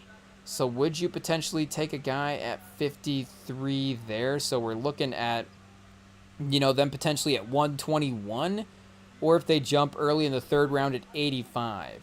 According to Tankathon, Nussmeier would still be on. And they had Nussmeier to the Rams at 93. So again, like the Rams, unless they're really going crazy. Oh, and the Steelers have 99, so they haven't taken Cole Payton here at 99 with a compensatory pick. So yeah, maybe something like that. So that is going to have to be the move. Like you have to take the shot at a guy anyways, just in case. Like even if you don't, again, you're not throwing Cole Payton as your starter next year. And 3rd round pick, you could still get a good value starter from the other spots in the league, but you're probably going to have to take a quarterback there. So yeah, they go Max in it. Archer, chat. Hey yo, it is what it is. They take a offensive tackle out of Arizona State. So they do need some offensive line help for sure. Again, if we're talking the bigger picture team building stuff there. But yeah, I think maybe still not the flash that they were looking for in the 1st round, potentially. Troy Fautanu, I guess 1st round, 20th pick. Yeah, it was, high investment there. And then you got Broderick Jones as your other tackle. So Spencer Anderson at guard, Mason McCormick as your other guard, and then Zach Frazier as your center. So let's see what we've got here. And we're into the point where now Mesidor, best available almost, to the Chargers. Mesidor to the Chargers could be kind of interesting.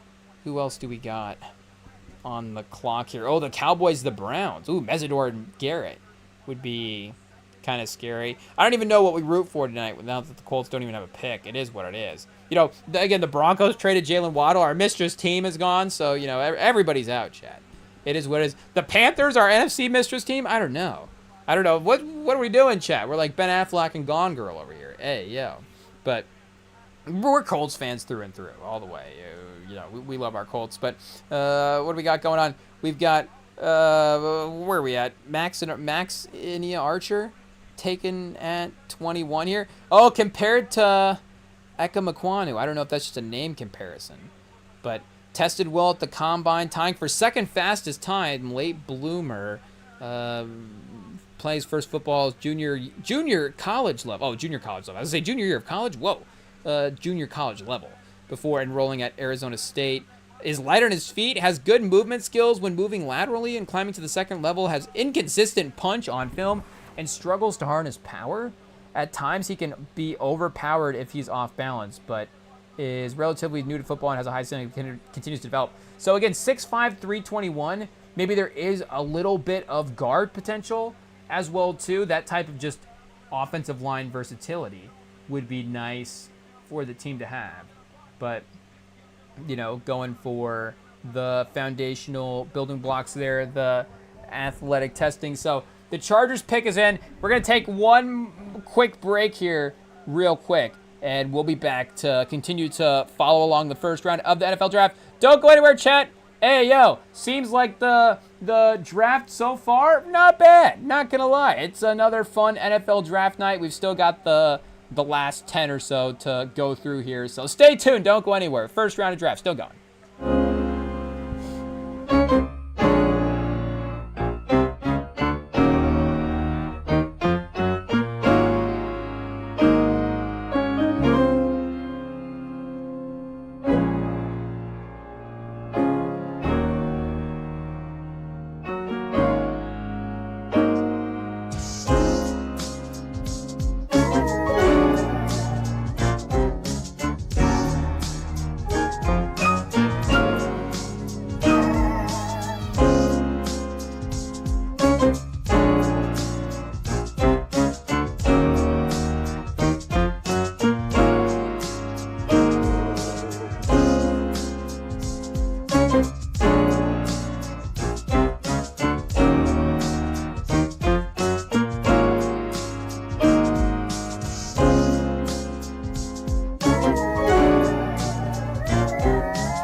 All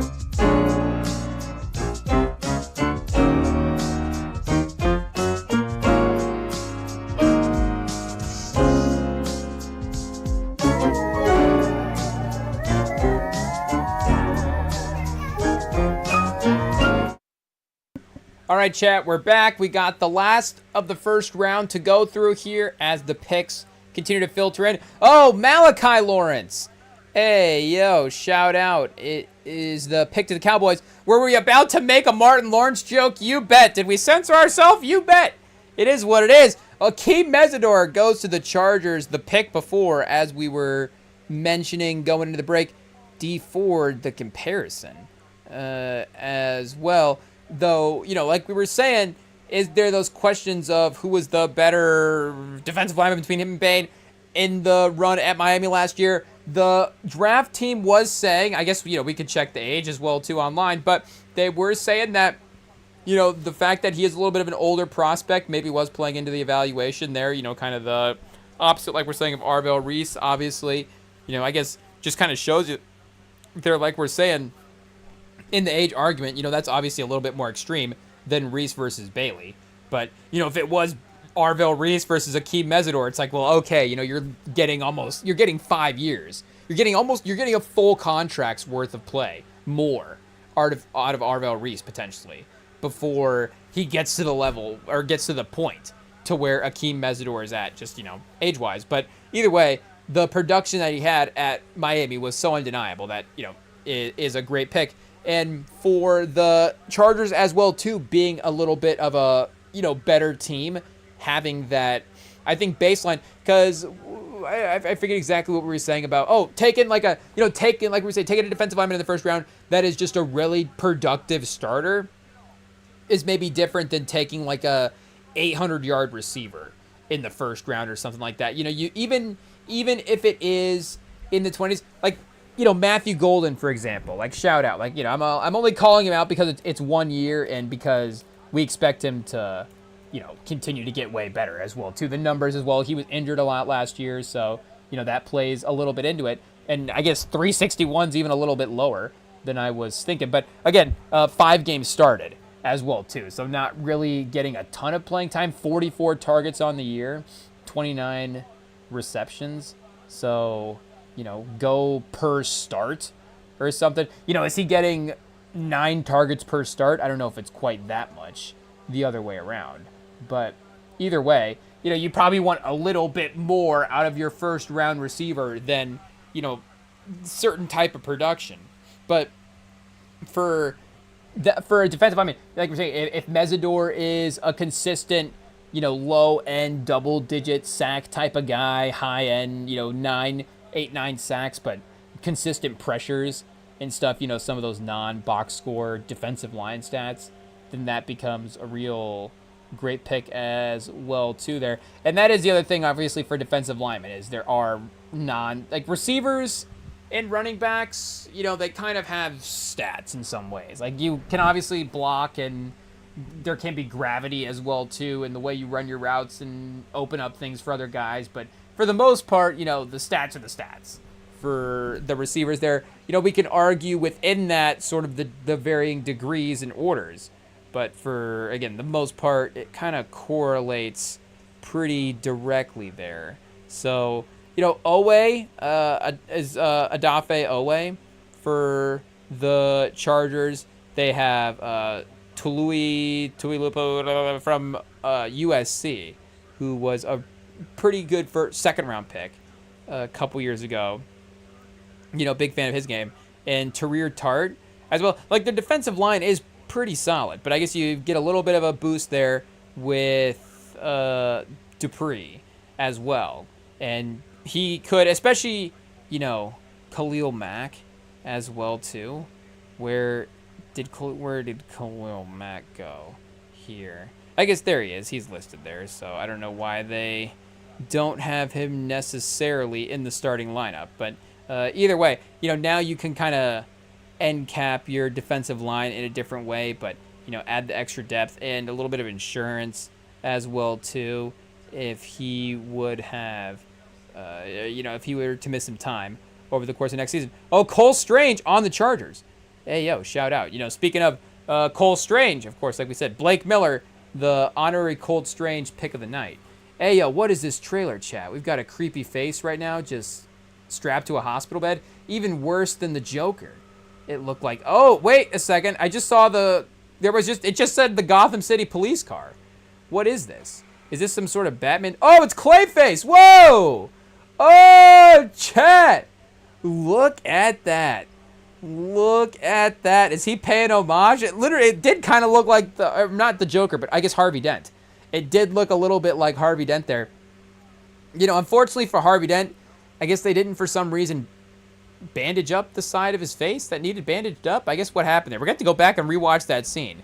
The Joker had the nurse mask on. Do we call it the COVID mask now? Hey, just as an easy way to describe it. But they did have the medical mask on, which was, of course, the perfect disguise, and the little nurse hat and wig. So that kind of covered up, I guess, enough of his face to keep him, disguised there. But for Harvey Dent, I'm trying to remember if were his wounds bandaged?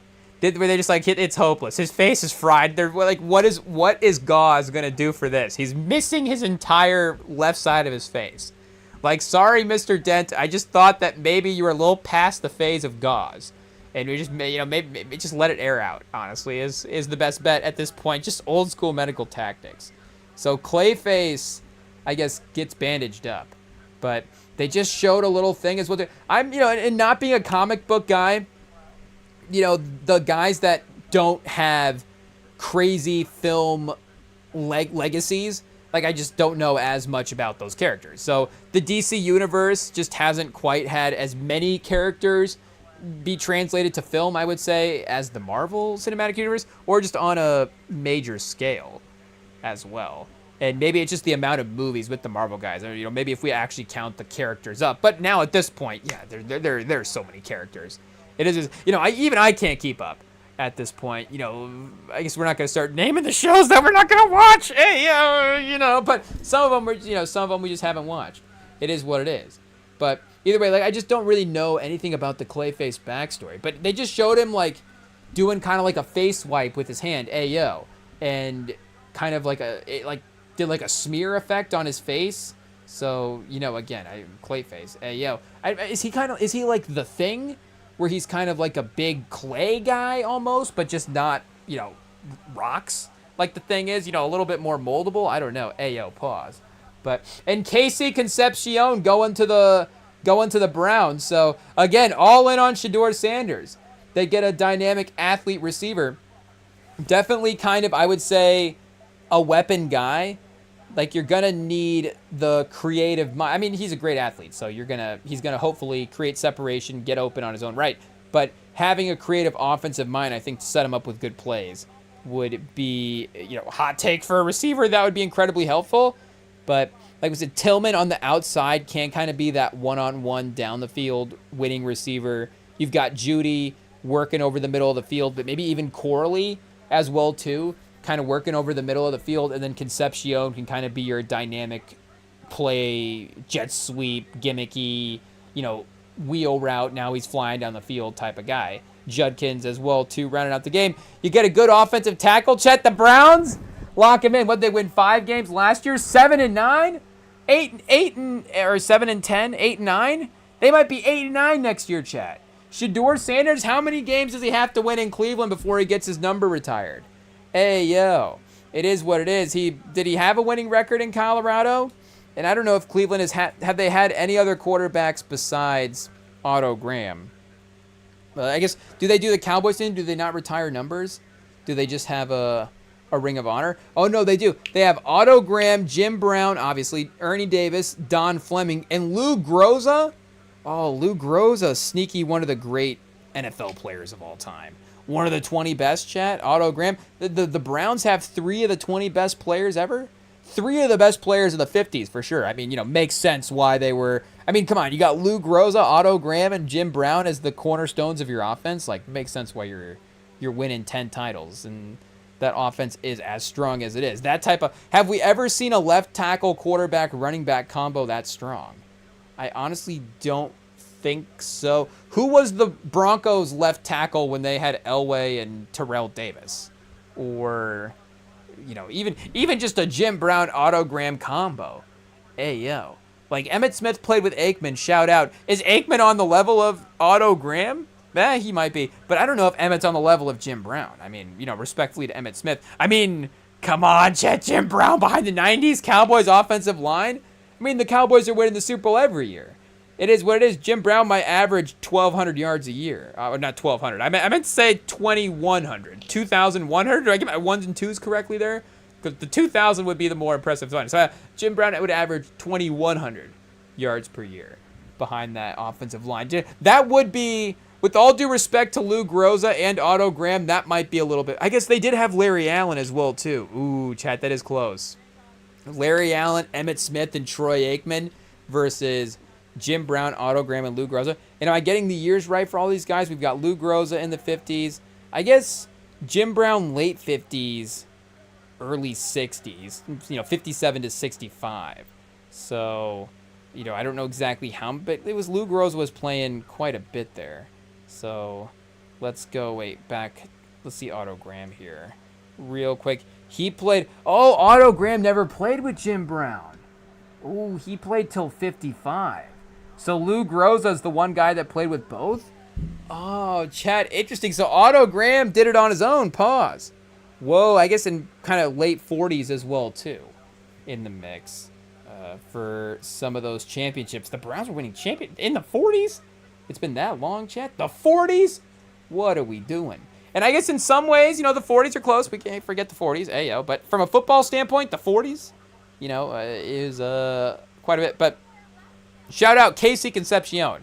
Hopefully adding a little bit of a boost to the Browns offense. The Bears are on the clock. Did we miss a pick between those two at all? Oh, our guy Malachi Lawrence, I guess, for the Cowboys, we didn't mention enough. Their second pick. So continuing to add defensive linemen since they traded Micah Parsons, of course. But, they lost Parsons and Lawrence, so just the whole rehaul that you're going to have to do there. I guess, replacing replacing Lawrence with a Lawrence. Hey, chat, what are we doing? Real keen observation by us there. It is what it is. But we're just trying to get to we're just trying to shout out Martin Lawrence is really all it is. We could just say shout out Martin Lawrence and just, accomplish it that way. So, shout out to Martin Lawrence. Call in. Let us know who your favorite draft. What's Martin Lawrence's take on Mendoza? Who is Martin Lawrence's favorite football team? We should know. Oh, well, he has the Michael Vick jersey in Bad Boys 2. So is that his favorite football team? Let's see. Who is Martin Lawrence favorite football team? Let's see what we've got going on there. If there's another obvious allegiance I'm missing, then this was he expressed admiration for the Saints in 2021 following the departure of Drew Brees. I was saying, wait, so he was wearing the Vic jersey in 02, but he's a Saints fan? So I feel like Martin Lawrence by Bad Boys 2 would have had enough sway to determine what jersey he was in that. We might have to do a little bit of research. How did he end up in the Mike Vick? I mean, like we just did the 2001 redraft on this pod, and Mike Vick was the first pick. So maybe it's why we're, well, I mean, there's a lot of reasons why we're fans of Martin Lawrence. The Mike Vick jersey in Bad Boys 2, maybe also just Bad Boys 2, and also the rest of Martin Lawrence's career. But either way, I guess somehow no pictures of Martin Lawrence. So Martin Lawrence not a football guy, I guess, is maybe he expressed admiration for the team during a discussion about his interest in NFL sports betting. Do we have to read this 21 Canal Street Chronicles article? Martin Lawrence on the departure of Drew Brees. The fields enters the minds. Oh, so maybe he is a Saints fan. So I don't know where the transition. I'm confused, Chad. I'm confused. I'm trying to think I guess I could, but if I was in a Mike Vick jersey, it's not a divisional rival. It's the divisional rival part that I'm trying to think. Again, I guess there could be maybe Andre Johnson. Maybe I would, but I wouldn't out of principle of the matter. But I do like Andre Johnson. Andre Johnson's pretty cool. If I'm trying to think about divisional rivals that the Colts have had that, again, I would consider, like, I can't think of anybody from the Titans that, like, as good as Derrick Henry's ever been. Like, I just wouldn't be like, I love Derrick Henry so much I have to throw on a Derrick Henry jersey. Like, shout out, Derrick Henry's great. Like, one of the great running backs. I just, again, I don't know if he's poster on the wall material for us. It is what it is. Hey, why is Derrick Henry catching a stray? It's not even a stray. It's just, again, like, we're just talking about, like, you can have, like, 6 jerseys in your closet. Who are they? Like, I'm just saying he might be the 7th one. Not quite that high. I obviously, Travis Hunter. I love Travis Hunter. So, pause. Hey, whoa. We love Travis Hunter's game. I would definitely, I don't know if there's a little competitiveness there, the difference between Andre Johnson and Travis Hunter. At this point, compared to the Colts, again, it's only been one season. Oh, Tiananmen to the Bears, chat. That's a good pick. We do like Tiananmen as well, too. We're pro safety. Safety's our favorite. So we're just a fan of all the safety prospects. Like we said, Caleb Downs, our number 1 player in the draft. But Tiananmen is a good pick in that 20 to 30 range as well, too. I saw some people maybe starting to creep him up into the teens in the draft board, so it could just be good value. But I think, again, just a solid starter level. I don't know if there is like a Cooper DeJean type of upside. Cooper DeJean, was he a 2nd round pick? Or did they get Quinion Mitchell in this? I think they got DeJean in the 2nd round and Quinion Mitchell in the 1st round. The 40th for Cooper DeJean. But he obviously is now, first team All-Pro in his 2nd year. I don't know if Tiananmen's going to be a first team All-Pro safety. And what do we get here? Texans get 26 and 91 from the Bills. The Bills get 28, 69, and 167. So they move back 2 spots to move up 30 spots later and add a pick. I mean, again, that's not bad. That is not bad there at all. I'm trying to remember what the trade-up pick we did. Oh, the Dolphins getting 2/5 to move back 1 spot. I guess, it's fine. We just are thinking they gave up on the best player in the draft. It is what it is. But the Texans now making a move up. I guess we've kind of lost the board to see who they would be going up for. Shout out to Malachi Lawrence. I guess now I'm just... Oh, we were Martin Lawrence's favorite football team. I guess what did he say here? Martin Lawrence, well-renowned comic movie actor, draft kings. Martin Lawrence was gracious enough to give us some time to discuss the ad sports betting as a whole and his feelings on Saints Drew Brees. So this is just a Saints fan just asking him what he thinks about his favorite quarterback. The Saints fan's own favorite. This would literally be like if I went to Martin Lawrence and was like, so what do you feel about, like, what's your take on Andrew Luck? Like, do you like Andrew Luck? And then just wrote a whole article about how Martin Lawrence was an Andrew Luck fan. Which, I mean, I'm getting, the idea is a good idea. Make no mistake. Do I go to Jamie Foxx and be like, hey, Jamie Foxx, what's your take on Wemby? And then just write a whole article. Jamie Foxx is now a Spurs fan and Wembanyama's his favorite player in the league. I mean, if you're going to get aggregated by the media, I feel like aggregating your fandom, it's still, obviously people are passionate about it. You're taking it seriously. But maybe that's the take that you would want to get aggregated for of anything. It is. Well, let's see what ML says here. Hey, ML, Martin Lawrence. I guess I never thought about phrasing it like ML. There, obviously the initials are kind of sacred there for the one and only, MLK. Shout out. But, either way, it is what it is. Martin Lawrence. But we got my love of sports is very broad. I like a bunch of different sports, so I have had many feels moments, feels in quotes, from exciting, unforgettable plays in football, final rounds of championship in boxing, someone stealing the bases and tied it with 3 points, determined, blah, blah, blah. There are several moments that made me feel like when Mahomes leading Kansas City to winning it all against so many vets. Hey, did Martin Lawrence actually say this to this guy? Another would be Tom Brady bringing the championship to Tampa Bay. So the article asked him, DraftKings gives you $1 million in betting your money for involvement in this ad. What's one surefire bet you're placing on the NFL this season? Chat, this is terrible. Hey, Martin Lawrence says, oh, wow, good question, but hard answer. Whoa, there are so many teams with great talent and anything could change leading up to the Super Bowl. The one thing I am betting on for sure is to watch every game I can. This way I can narrow down the pick and place bets with my friends. Oh, chat, it's an ad both ways. It is what it is. Could you forgo your acting career and become a professional sports bettor? How would you be to bet on yourself in this regard? How willing would you be to bet on yourself in this regard? Martin Lawrence, my acting is what I love most about in this business. Oh, does he say acting over stand-up? Oh, now we're aggregating him. So I didn't see that happening. However, I did give it up. I know no matter what I did, I would always bet on myself. And then what's one TV show or movie you wish you were always able to be a part of?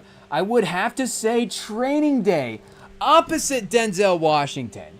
He's definitely one of the greats, hands down, films and the books. So Martin Lawrence, if Martin Lawrence was in Training Day, the first thing I was thinking was, and shout out to Snoop. And I'm not recasting him. I'm not recasting Snoop. I like Snoop because Snoop and Dre together in that movie as well too is Dr. Do we have to turn? I haven't watched Training Day, and Training Day, it is what it is. We're gonna have to throw it back on, Chad. Well, I guess we're gonna be watching Shout out to Uncle Drew. We're watching Training Day tonight. It is what it is. Hey, yo, why am I thinking? Obviously, am I just thinking Am I just getting the set? Because Training Day is right on top of the Set It Off CD. So, maybe I'm just merging the two casts together. Hey, yo, it is what it is.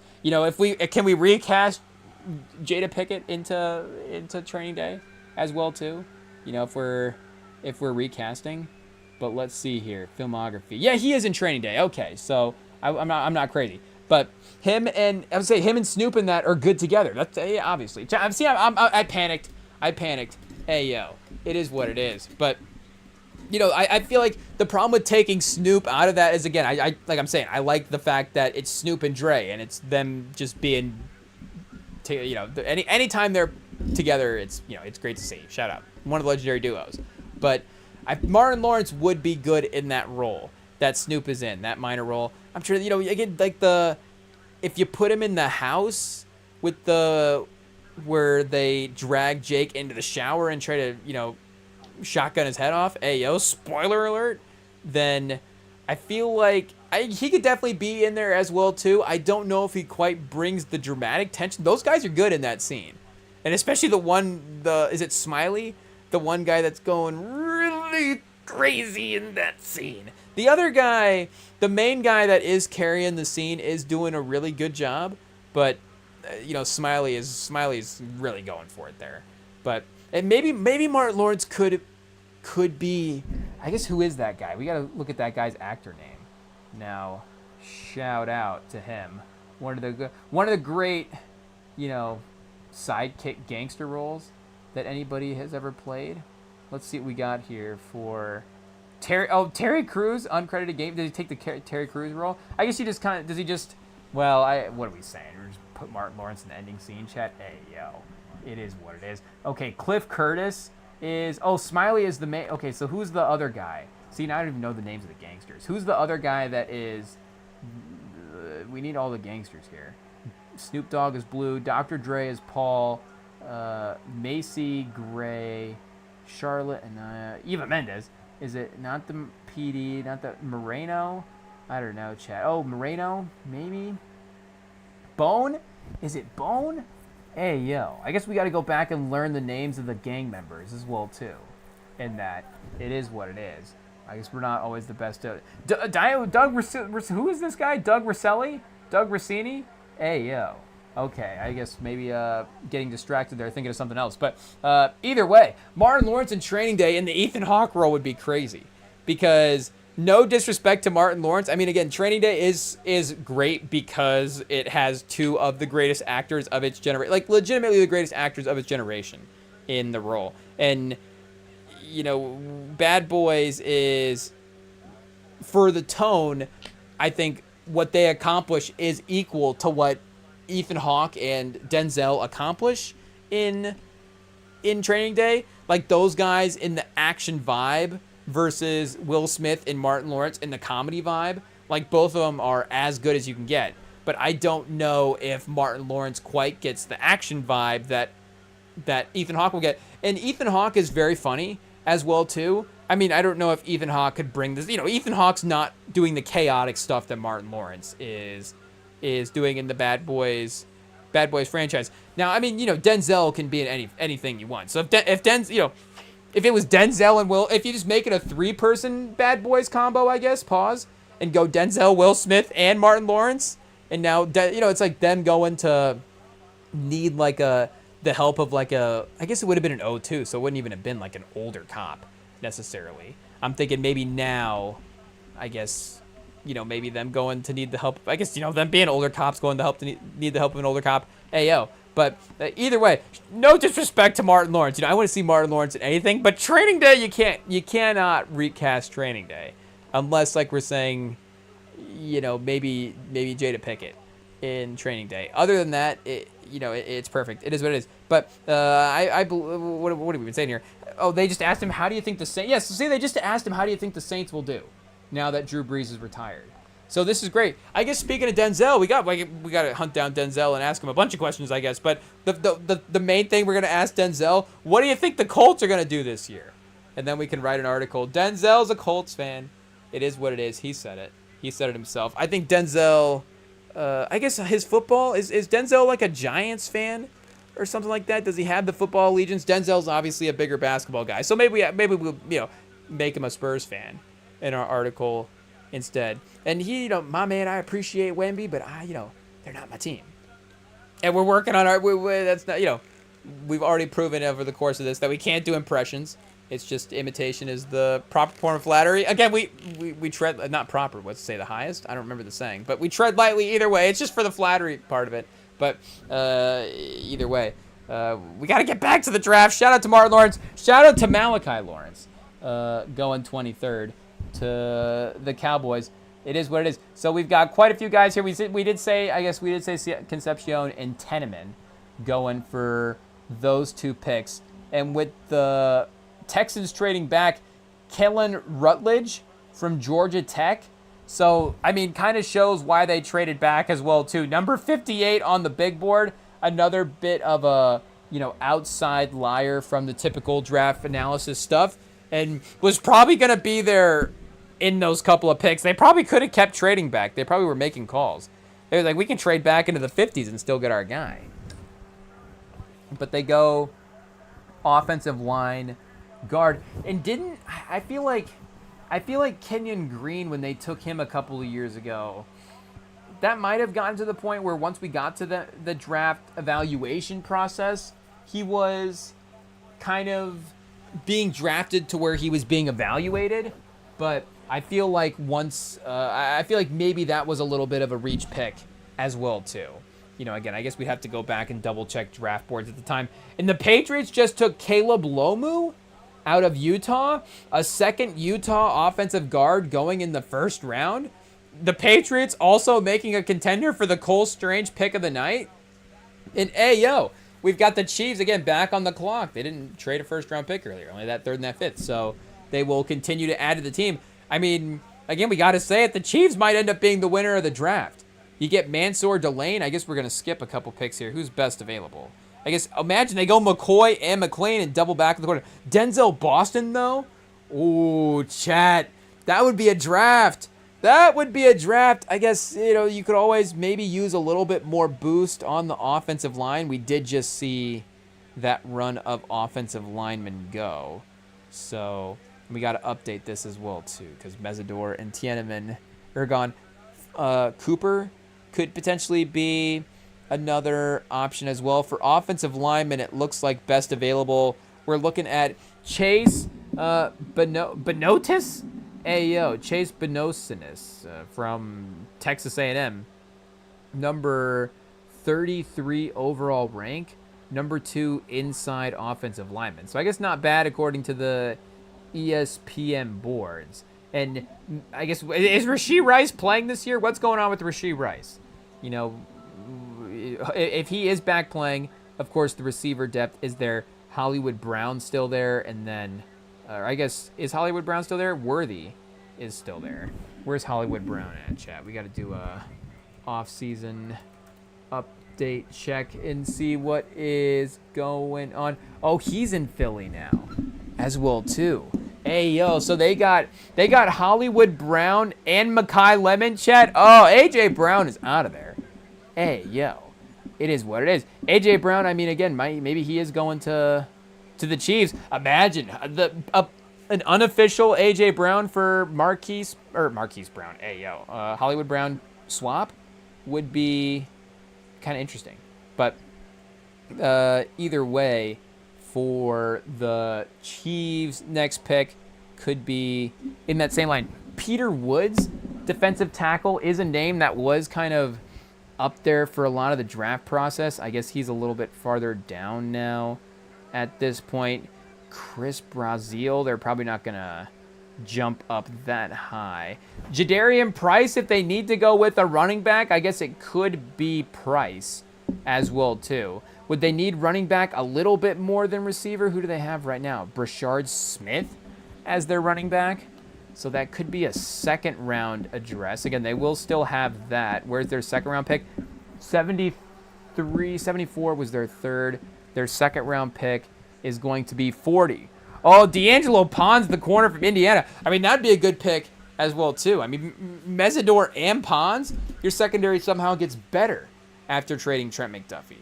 But you could address that receiver as well too. Jermaine Bernard out of Alabama is not a bad pick for sure. Some of the Alabama receivers, like Jermaine Burton, some of the day 2 guys over the last couple of years have been an interesting draft evaluation there. So I guess to go back to the picks that we were looking at here, Rutledge at 26, and then I guess Chris Johnson, speaking of corners, goes over the ESPN consensus. McCoy here. Where do they have Tankathon for the corners to just source a couple of boards and get a gauge of what we were looking at? Yeah, they also have McCoy, and they had Hood, so Colton Hood, 2 Tennessee corners at the 2 and 3 spot for that position specifically. Again, we do put Pons as number 2 as on our bias big board. Caleb Downs 1, D'Angelo Pons 2. So maybe a little bit different than some of the other draft class boards out there. But again, maybe we'll see if Pons goes over McCoy. I guess McCoy's 6'1", 188. Like we said, out of that ACL though. Will Pons at 5'8.5 win the battle? Because he is the shortest corner here. But either way, as productive as any of these guys, and literally led all of these guys in tackles besides Keontae Scott, who 5'11.5. So give the corners some equal respect all the way around. It doesn't matter. The physicality is still definitely there. Obviously the coverage and holding up on the outside and stuff like that still definitely matters.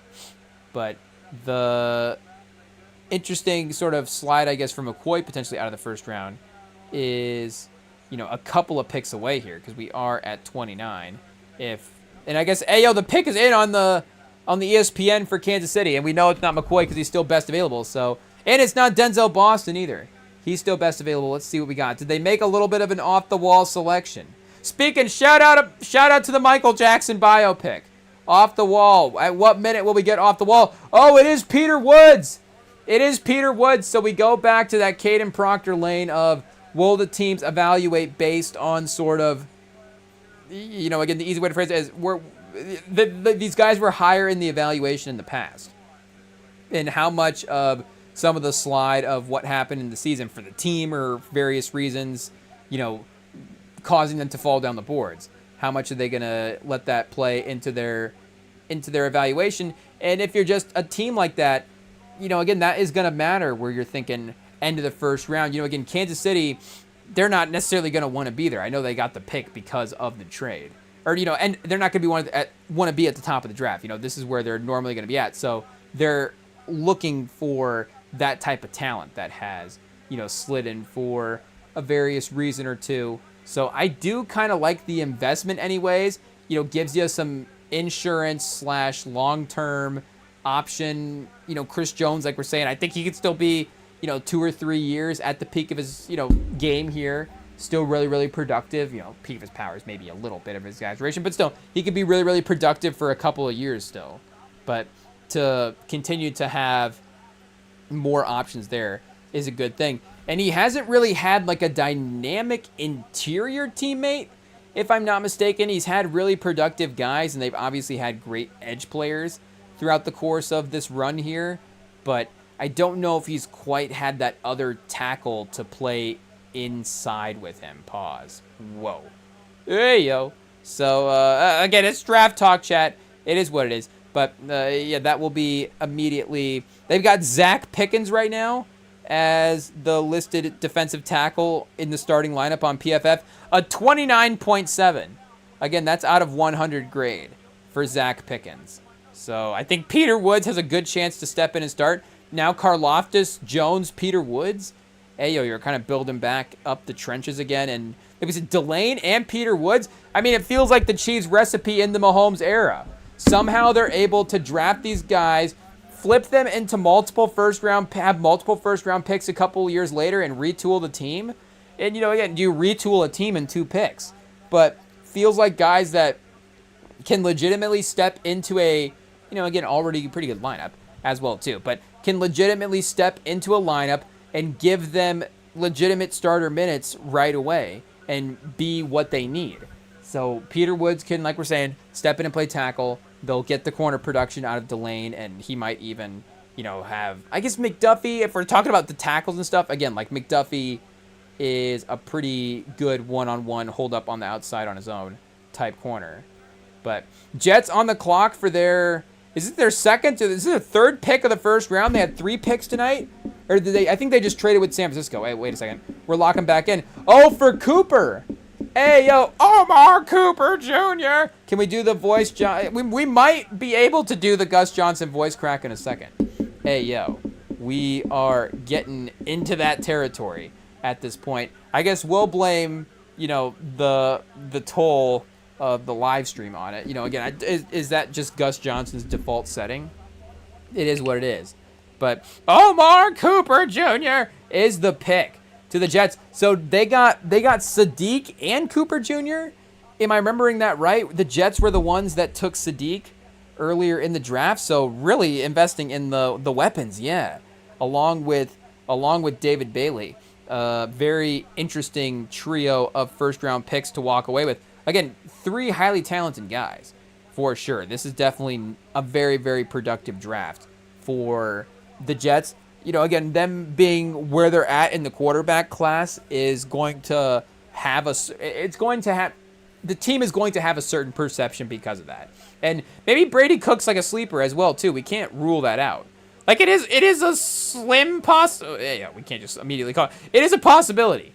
We gotta, as non-football people ourselves, like as guys that could not play NFL quarterback, you know, we gotta at least say that he has a shot. He has a shot to be something in New York. Are we potentially having a contingency plan B in place, thinking about other long-term options? You know, it very well could be. It very well could be, but they've got a good offensive core establishing there now with these weapons. And, you know, again, they've definitely had to retool some of the defensive personality pieces, but maybe they're able to work that out. And Bailey is, you know, hopefully a good defensive lineman there as well, too, for him in the future. You know, different than Quinnen Williams, obviously, because, you know, they were built around sort of the tackle production there, but still, at the end of the day, being able to get to the quarterback and being able to apply pressure when you need to. And, yeah, right now they're staring at Michael Clemens. We've got Braden McGregor, Juwan Briggs as an option, and then Harrison Phillips as a tackle as well, too. Am I missing somebody? They've got Will McDonald. Okay, so they have taken a couple pass rushers over the last couple years. Trevondre Sweat is on this team, second-round pick. Okay, shout out. You know, he was getting some first-round buzz. Obviously, 38th pick in his draft class. Him and Murphy there. But is Jermaine Johnson also on the Eagles? Hey, yo, where did he go? Oh, he's in Tennessee now as well too. We may have to do the post-draft off-season refresh and just go through the rosters and double check. I mean, we're kind of accomplishing that right now. Minka Fitzpatrick, hey yo, on the Jets, shout out. But Jermaine Johnson, I guess, in Tennessee. Hey yo, that's a good move. Now, check the Tennessee roster here real quick. Is Tennessee gonna win 9 games next year?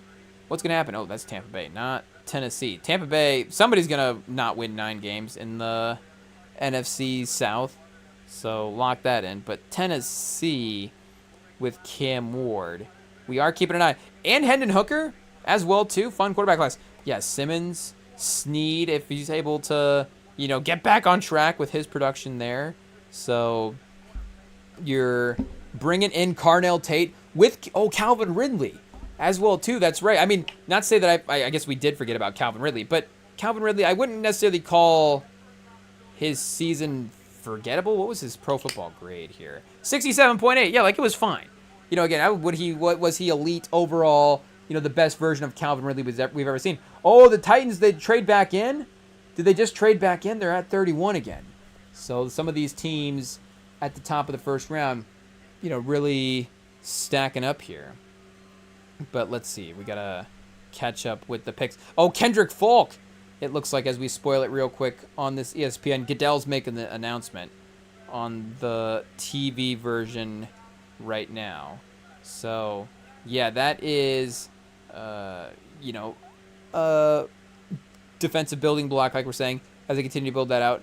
But the Jets, I guess, where is Jermaine Johnson, Chad? That's what we were looking for originally, I guess. When we bounced over, pause to this roster here, let's see what we've got going on. And hey, if there's other guys winning the starting minutes, it is what it is. But that is him and Simmons, and now Kendrick Falk. Like, that is something. That is something there for the defensive line, for sure. And like we're saying, that Ward-Tate combo hopefully becomes dangerous as well, too. Hey, yo, the training day plot, do we just leave that up here? Okay, yeah, let's just set that right there. Just as a reminder that everybody needs to go watch training day. Let's check real quick, because, again, we have the DVD. So, not to brag, not to flex like that, not to just raining day. Hey, yo, is that, well, I guess we got to be careful what movies we're going to be combining there. But, training day, where is it streaming right now? Oh, Fandango at home? Another one, chat? I just downloaded, what did I just download? This is going to sound like an old school, what type of, I just downloaded, is it called Cineplex? Am I even able to look this up? There is Cineplex? What is this? Hey, yo, I just saw Cineplex with multiple X's. We might not be able to look that one up, but, world's most popular destination for movies, showtimes, and trailers. So they apparently had an app, because this is what was it, The Fog? What did I just watch on here? Let's see. Let me look up The Fog real quick. I was like, I just have to watch this 1980s John Carpenter movie right now. Yeah, it's also on Fandango at home for free. So shout out. But Plex, I guess is what it was on. What did I just watch on? Is Plex what I'm thinking of? I guess there is a Plex, but then there was another one that I just downloaded as well too. So, it's getting out of hand. And Fandango at home for free now. But I think I might have seen Belly on that a couple times. So, maybe that's not too shocking. But I guess Training Day is on Fandango for home and free. Or you can get the DVD. We highly recommend. It is what it is. And just have that just in case. Just in case anything happens and we're not able to access the streaming versions of movies. Like, that is a DVD that you are going to need. And, I mean, obviously it's perfect to bring up as well, too. Because, like we said, Fuqua, with the opening of his new movie, the Michael Jackson biopic, is, trying to, I guess, he's not trying to top, nothing will ever top Training Day. It is what it is. The only way it could top Training Day would be if Denzel was in the Michael Jackson biopic. That'd be crazy. Denzel is the dad, maybe, potentially? If they were really going crazy, I don't know. But, I mean, yeah, obviously, that will always be for us. Fuqua was number one, but we're really looking forward to seeing that this weekend as well, too. So, Kendrick Falk, off the board anyways, for 31. We've got the Super Bowl champion Seattle Seahawks, also regular season champions the 30. I guess it's playoff seeding, isn't it? Not regular. NBA is regular season. The NFL is the playoffs. So 32 is the 32. The Titans were the Super Bowl, the representation from the AFC this last year, obviously, which is why they're at 31, right? For sure. Oh no, that's right. They traded back in. It is what it is. So we'll see. Is that projecting, chat? Is that projecting for next year? Will the Tennessee Titans be in the Super Bowl against the Seattle Seahawks with them running it back? I guess this would be the Seahawks winning it as well, too, if we're projecting it. Would make sense if they were playing the Titans. Imagine Sam Darnold's 2 Super Bowl victories over Tennessee and, the Patriots sleepwalking through the AFC that one year as well, too. Mike Vrabel, sleepwalking through a lot of things, it seemed like, that year. But, the AFC schedule was definitely one of them as well, too. Not to say that it was not to put the blame on sleepwalking, but it seemed like there was some sleeping and some maybe not some walking involved. I don't know, but either way, what are we saying? We got 1 pick left in the draft. What do sources say, chat? What are sources saying? But Kendrick Falk, I guess, kind of a consensus first round guy. And what does it say for Lumo as well, too? Good feet, solid change of direction, plays with good balance and functional movement skills, allowing him to mirror and sustain in pass rush protection. When bull rushed, he can anchor with a bend not break mentality, though Lumo generally shows good hand placement. He does not have the strongest hands, which can lead to issues sustaining blocks. In the run game, he is more of a positional blocker, not a player who will consistently move defenders to create lanes. When climbing in the second level, he is inconsistent with bringing his hands. But when he does, he can move smaller defenders. So maybe just cleaning up some of the technical skills, but it seems like when bull rushed, he can anchor with a bend not break mentality. It seems like for the most part, good strong athlete, just again some technical stuff that needs to work on. So if the Patriots are able to develop that there, seems like this is the same organization all over again. It is what it is. I mean, who knows if it will be as efficient, obviously, and as successful as the Belichick organization, just coming up short. But they were right there as well, too. Like, the Seahawks were definitely the Rams of the but they were that high-powered, definite overdog team, with the Patriots being the underdog. So, the storylines were there for them to kick off the quote-unquote dynasty in the same way. I guess the one difference would have been that Drake May was a high draft pick and Brady was not. Because I think even, again, the Vrabel-Belichick stuff is similar. Like, very successful the first time around as a head coach. Again, is Vrabel going to rip off, 6 Super Bowl wins here? And technically, did Vrabel have the assistant? Like Belichick literally had that great assistant game that great game as the assistant head coach, as the defensive coordinator for the Giants in that Super Bowl against the Bills. So, I mean, he has a legacy, kind of like Spags against him in 2007 with the Giants, but, kind of like some other guys as well, too, has a legacy-defining game as an assistant. I don't know if Vrabel quite has that in his resume, but had that successful tenure as the guy who kind of brought back a bit of a struggling organization, Belichick with Cleveland, Vrabel with Tennessee, and then landing in New England, finds the success. But, again, obviously the bar is a little bit different. But I think the point, and, what's more important, again, like we were saying, with the Spurs and with Wemby right now and with Castle, is the bar for Wemby and Castle to go on and win 5 championships with the team? Obviously not. 5 championships is crazy for anybody. That's awesome. But, Jadarian Price goes to Seattle. Oh, that's right, Kenneth Walker. Where was Kenneth Walker? He went to the Chiefs, right? They had somebody else in the starting lineup here. Am I crazy? I guess have the league moves been made official? What's going on? Some of these PFF depth charts are a little bit off. Maybe I just should have read the roster as well, too. Yeah, right there. Ayo, right in front of us. The number 1. So they did have Kenneth Walker. Oh, yeah, why is shout out Brashard Smith. Is he winning the spring training? What's going on here? Sean Derek Powell? Hey, is that automatically one of the best names in football? It might be.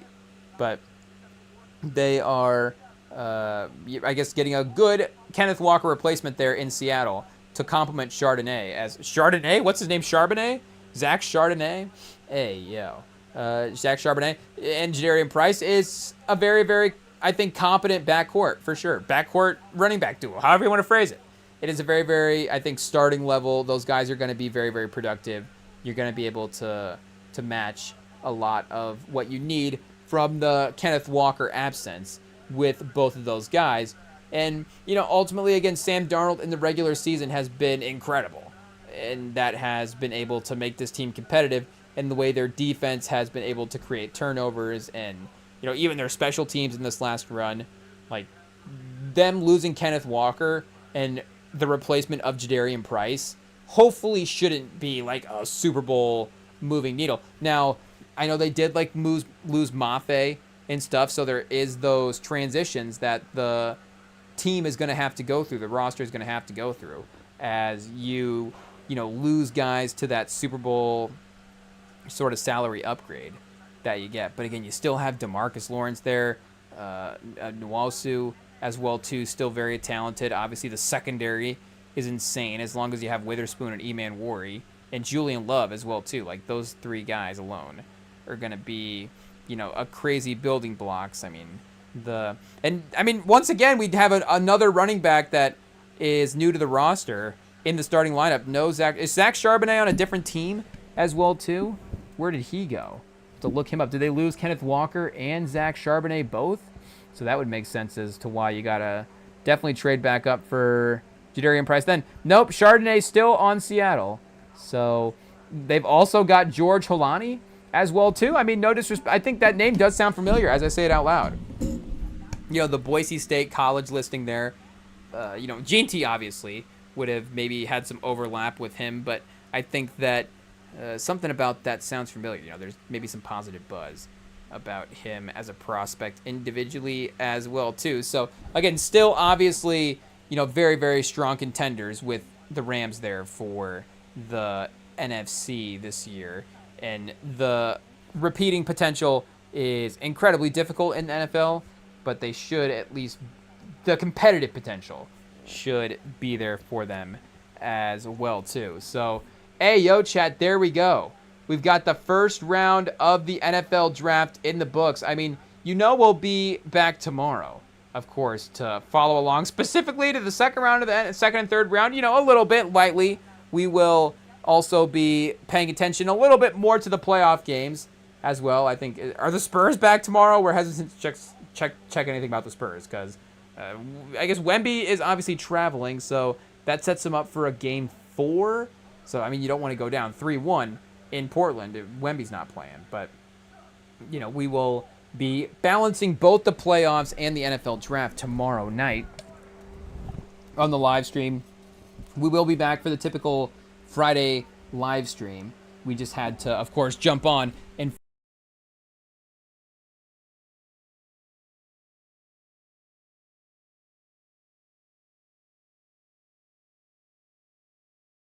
did a good job tonight of not unplugging the microphone. Hey, yo, that's the first time. So we'd sneak it in there one last time. Pause. Whoa. But, for the most part, did a good job. Do we do a quick ranking, a post-draft board ranking of what is going on here? I guess it would be kind of similar to, the pre-draft ranking as well. But let's see what we've got here. Let me log into the list real quick and pull that up so we can have that in the background as a good visual here of what to see. And of course, Ayo chat, the time we need to log in quickly. Here we go. We should be getting set to go. Oh, chat, where is our draft board? I don't see it. We're gonna have to redo our one list draft board, our one person draft board that we made. We might have to. Okay, here we go. So we will go for the 2026 the post first round NFL draft board. So we did say Caleb Downs was number 1 on our board originally. We're still going to have, I guess, Caleb Downs number 1. The Cowboys, with, of course, Dak and all those guys, is still a potentially very good winning team for him to go to. And he can potentially be a playmaker for him in the playoffs if they need a defensive playmaker to step up and help him seal out a game. I think he can definitely do that. So he will continue to be our number 1 guy. We'll put Mendoza at number 2 because, like we said, we are confident in his ability as well. Ayo, chat, we can't spell. Mendoza. Number 3, is this where we put Delane? I kind of want to rank Delane here on the list for Kansas City. I just really like the way that played out for him in the draft. I guess we'll have to DM Sam afterwards and see if he is feeling the same about the team overall after tonight's events. But let's go Mansour Delane, number 3 on the board. Again, this is the this is the post-draft big board here, so we are evaluating team situation as well. Post-draft big board, get it labeled correctly so we can see that right. Mansour Delane, number 3. We'll go, Jeremiah Love still obviously high evaluation there. We did like Sonny Styles for Washington, but just to take one more quick scan through the first round. And then Peter Woods to the Chiefs. Hey, we just like the Chiefs. Jadarian Price to the Seahawks. Is that the hot take? The hot take is to put Jadarian Price to the Seahawks over Jeremiah Love for the Cardinals. But, chat, we're already stuck. Do we just go Carnell Tate to the Titans as our number 4? Or Arvell Reese to the Giants? I guess it kind of has to be Arvell Reese to the Giants a little bit. Or Sonny Styles, chat? Screw it. Let's just put Sonny Styles. I don't know. Something says that could work out pretty good. And then Arvell Reese as number 5. And then just 3 Ohio State guys in a row.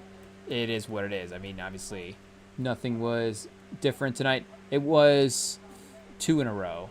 And then Styles, a couple, 3 out of 4 for Ohio State there. I guess we are leaving out the tackles as well, too. Do we go Francis Moyoga for the Giants there? Because if he is playing opposite Andrew Thomas, I feel like that is going to help him out a little bit. So we will have him 7th. I almost want to flip him over Tate just to break up the Ohio State run a little bit. No disrespect to Arvell Reese. Hey, yo. Do we put him over Sonny Styles as well, too? We don't break up the Ohio State run. We just move it down one more. Hey, yo. We might have to do that. Why not, Chad? Why not? Screw it. I guess he is no longer 7. He would be 4 here, 5 for Styles, 6, 7 for Tate.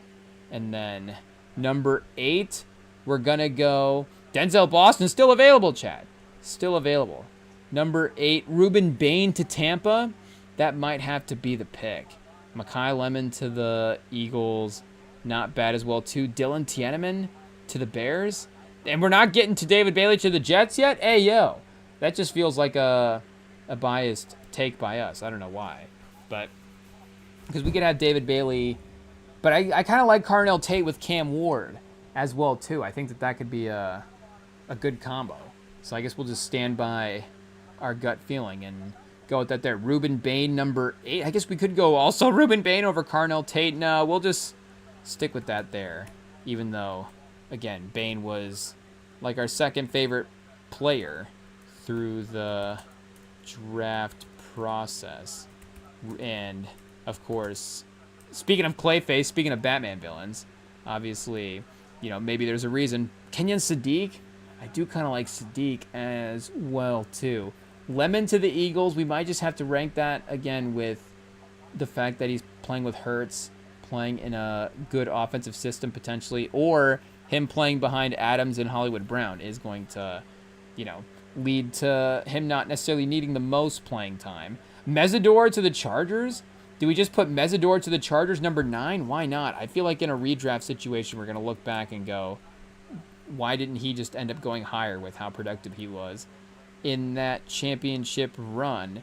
And still obviously has the runway to give you a very productive career there. So we'll have him at, what was that, number 9. We could go Proctor. We could go, Jeremiah Love, David Bailey. I guess we could go David Bailey over Mesidor as well, too. David Bailey at 9, Mesidor at 10. Why not, Chad? Why not? Again, David Bailey's still obviously going to be really good. So I don't think we have to be too... Obviously, right? We don't have to be worried about that. There's no way that pick, is regretful in any way. And then Mesidor at 10. And then Jeremiah Love at 12. Or Jadarian Price at number 12. Hey, yo. Why not? We take Jadarian Price over both the receivers? Kenyon Sadiq? I mean, chat, screw it. Do we just go Kenyon Sadiq number 11? Or Jadarian Price number 11? Kenyon Sadiq. I guess that's 2 Jets players in the top 11 in a redraft scenario. What a win for the Jets. What a win for the Jets if this is the case. There's no way that happens, right? No way it happens. The Jets even drafting a guy that would be in a top 10 in the redraft scenario would be a win. Again, that's still a very, very productive franchise guy here. We were looking at Tiananmen, Proctor in Miami. The Ravens always draft a super productive guy, so it could be Ione from Penn State. But is this the first draft that is Ozzie Newsome still there? I guess maybe that's transitioned a couple years ago, but maybe we have to go check the power structure in Baltimore and see where that officially lands. I guess Makai Lemon, 20th to the Eagles, is next. Though Concepcion to the Browns has potential for real year 1 fantasy production as well, too, compared to what, Lemon would have on the table in year 1. So would that be our definite top 10 then from the draft? We've got Downs, Mendoza, Delane, Francis, Sonny Styles, Arvell Reese, Carnell Tate, David Bailey at 9, but Ruben Bain at 8. And then Mesidor at 10. I feel pretty confident about all of those guys and the teams that they landed on. Not to say that we don't feel confident about everybody else. Maybe we just need to watch more tape, probably. Is actually probably the answer for everybody in the draft. Cooper to the Jets, though, again, they did pretty good tonight. And then Jadarian Price, our sneaky honorary number 11, just to be controversial. It is what it is. So, yep, like we said, we'll be back tomorrow. Thank you guys for jumping on with us for the first round of the NFL draft. One of the fun nights of the year. We love draft night here, both NFL and NBA. So, I mean, lock in, obviously. NBA draft season is going to be fun as well, too. But, yeah, we've got more draft stuff, more NBA playoff stuff, more other fun stuff, randomly out there as well, too. And then Sunday, like we said, after we go this weekend and see the Michael biopic, we'll be back reacting to that. So go see it this weekend. Go help support, I guess, Fuqua and, the people behind making that movie. It's got Nia Long in it, Chet Ayo. You got to go see this joint. But we'll be seeing it this weekend. You can join us to react to that as well, too. We look forward to hanging out with you guys. Be back Friday. Tomorrow, I guess. And also for the Sunday live stream as well, too. And we will see y'all then. Peace.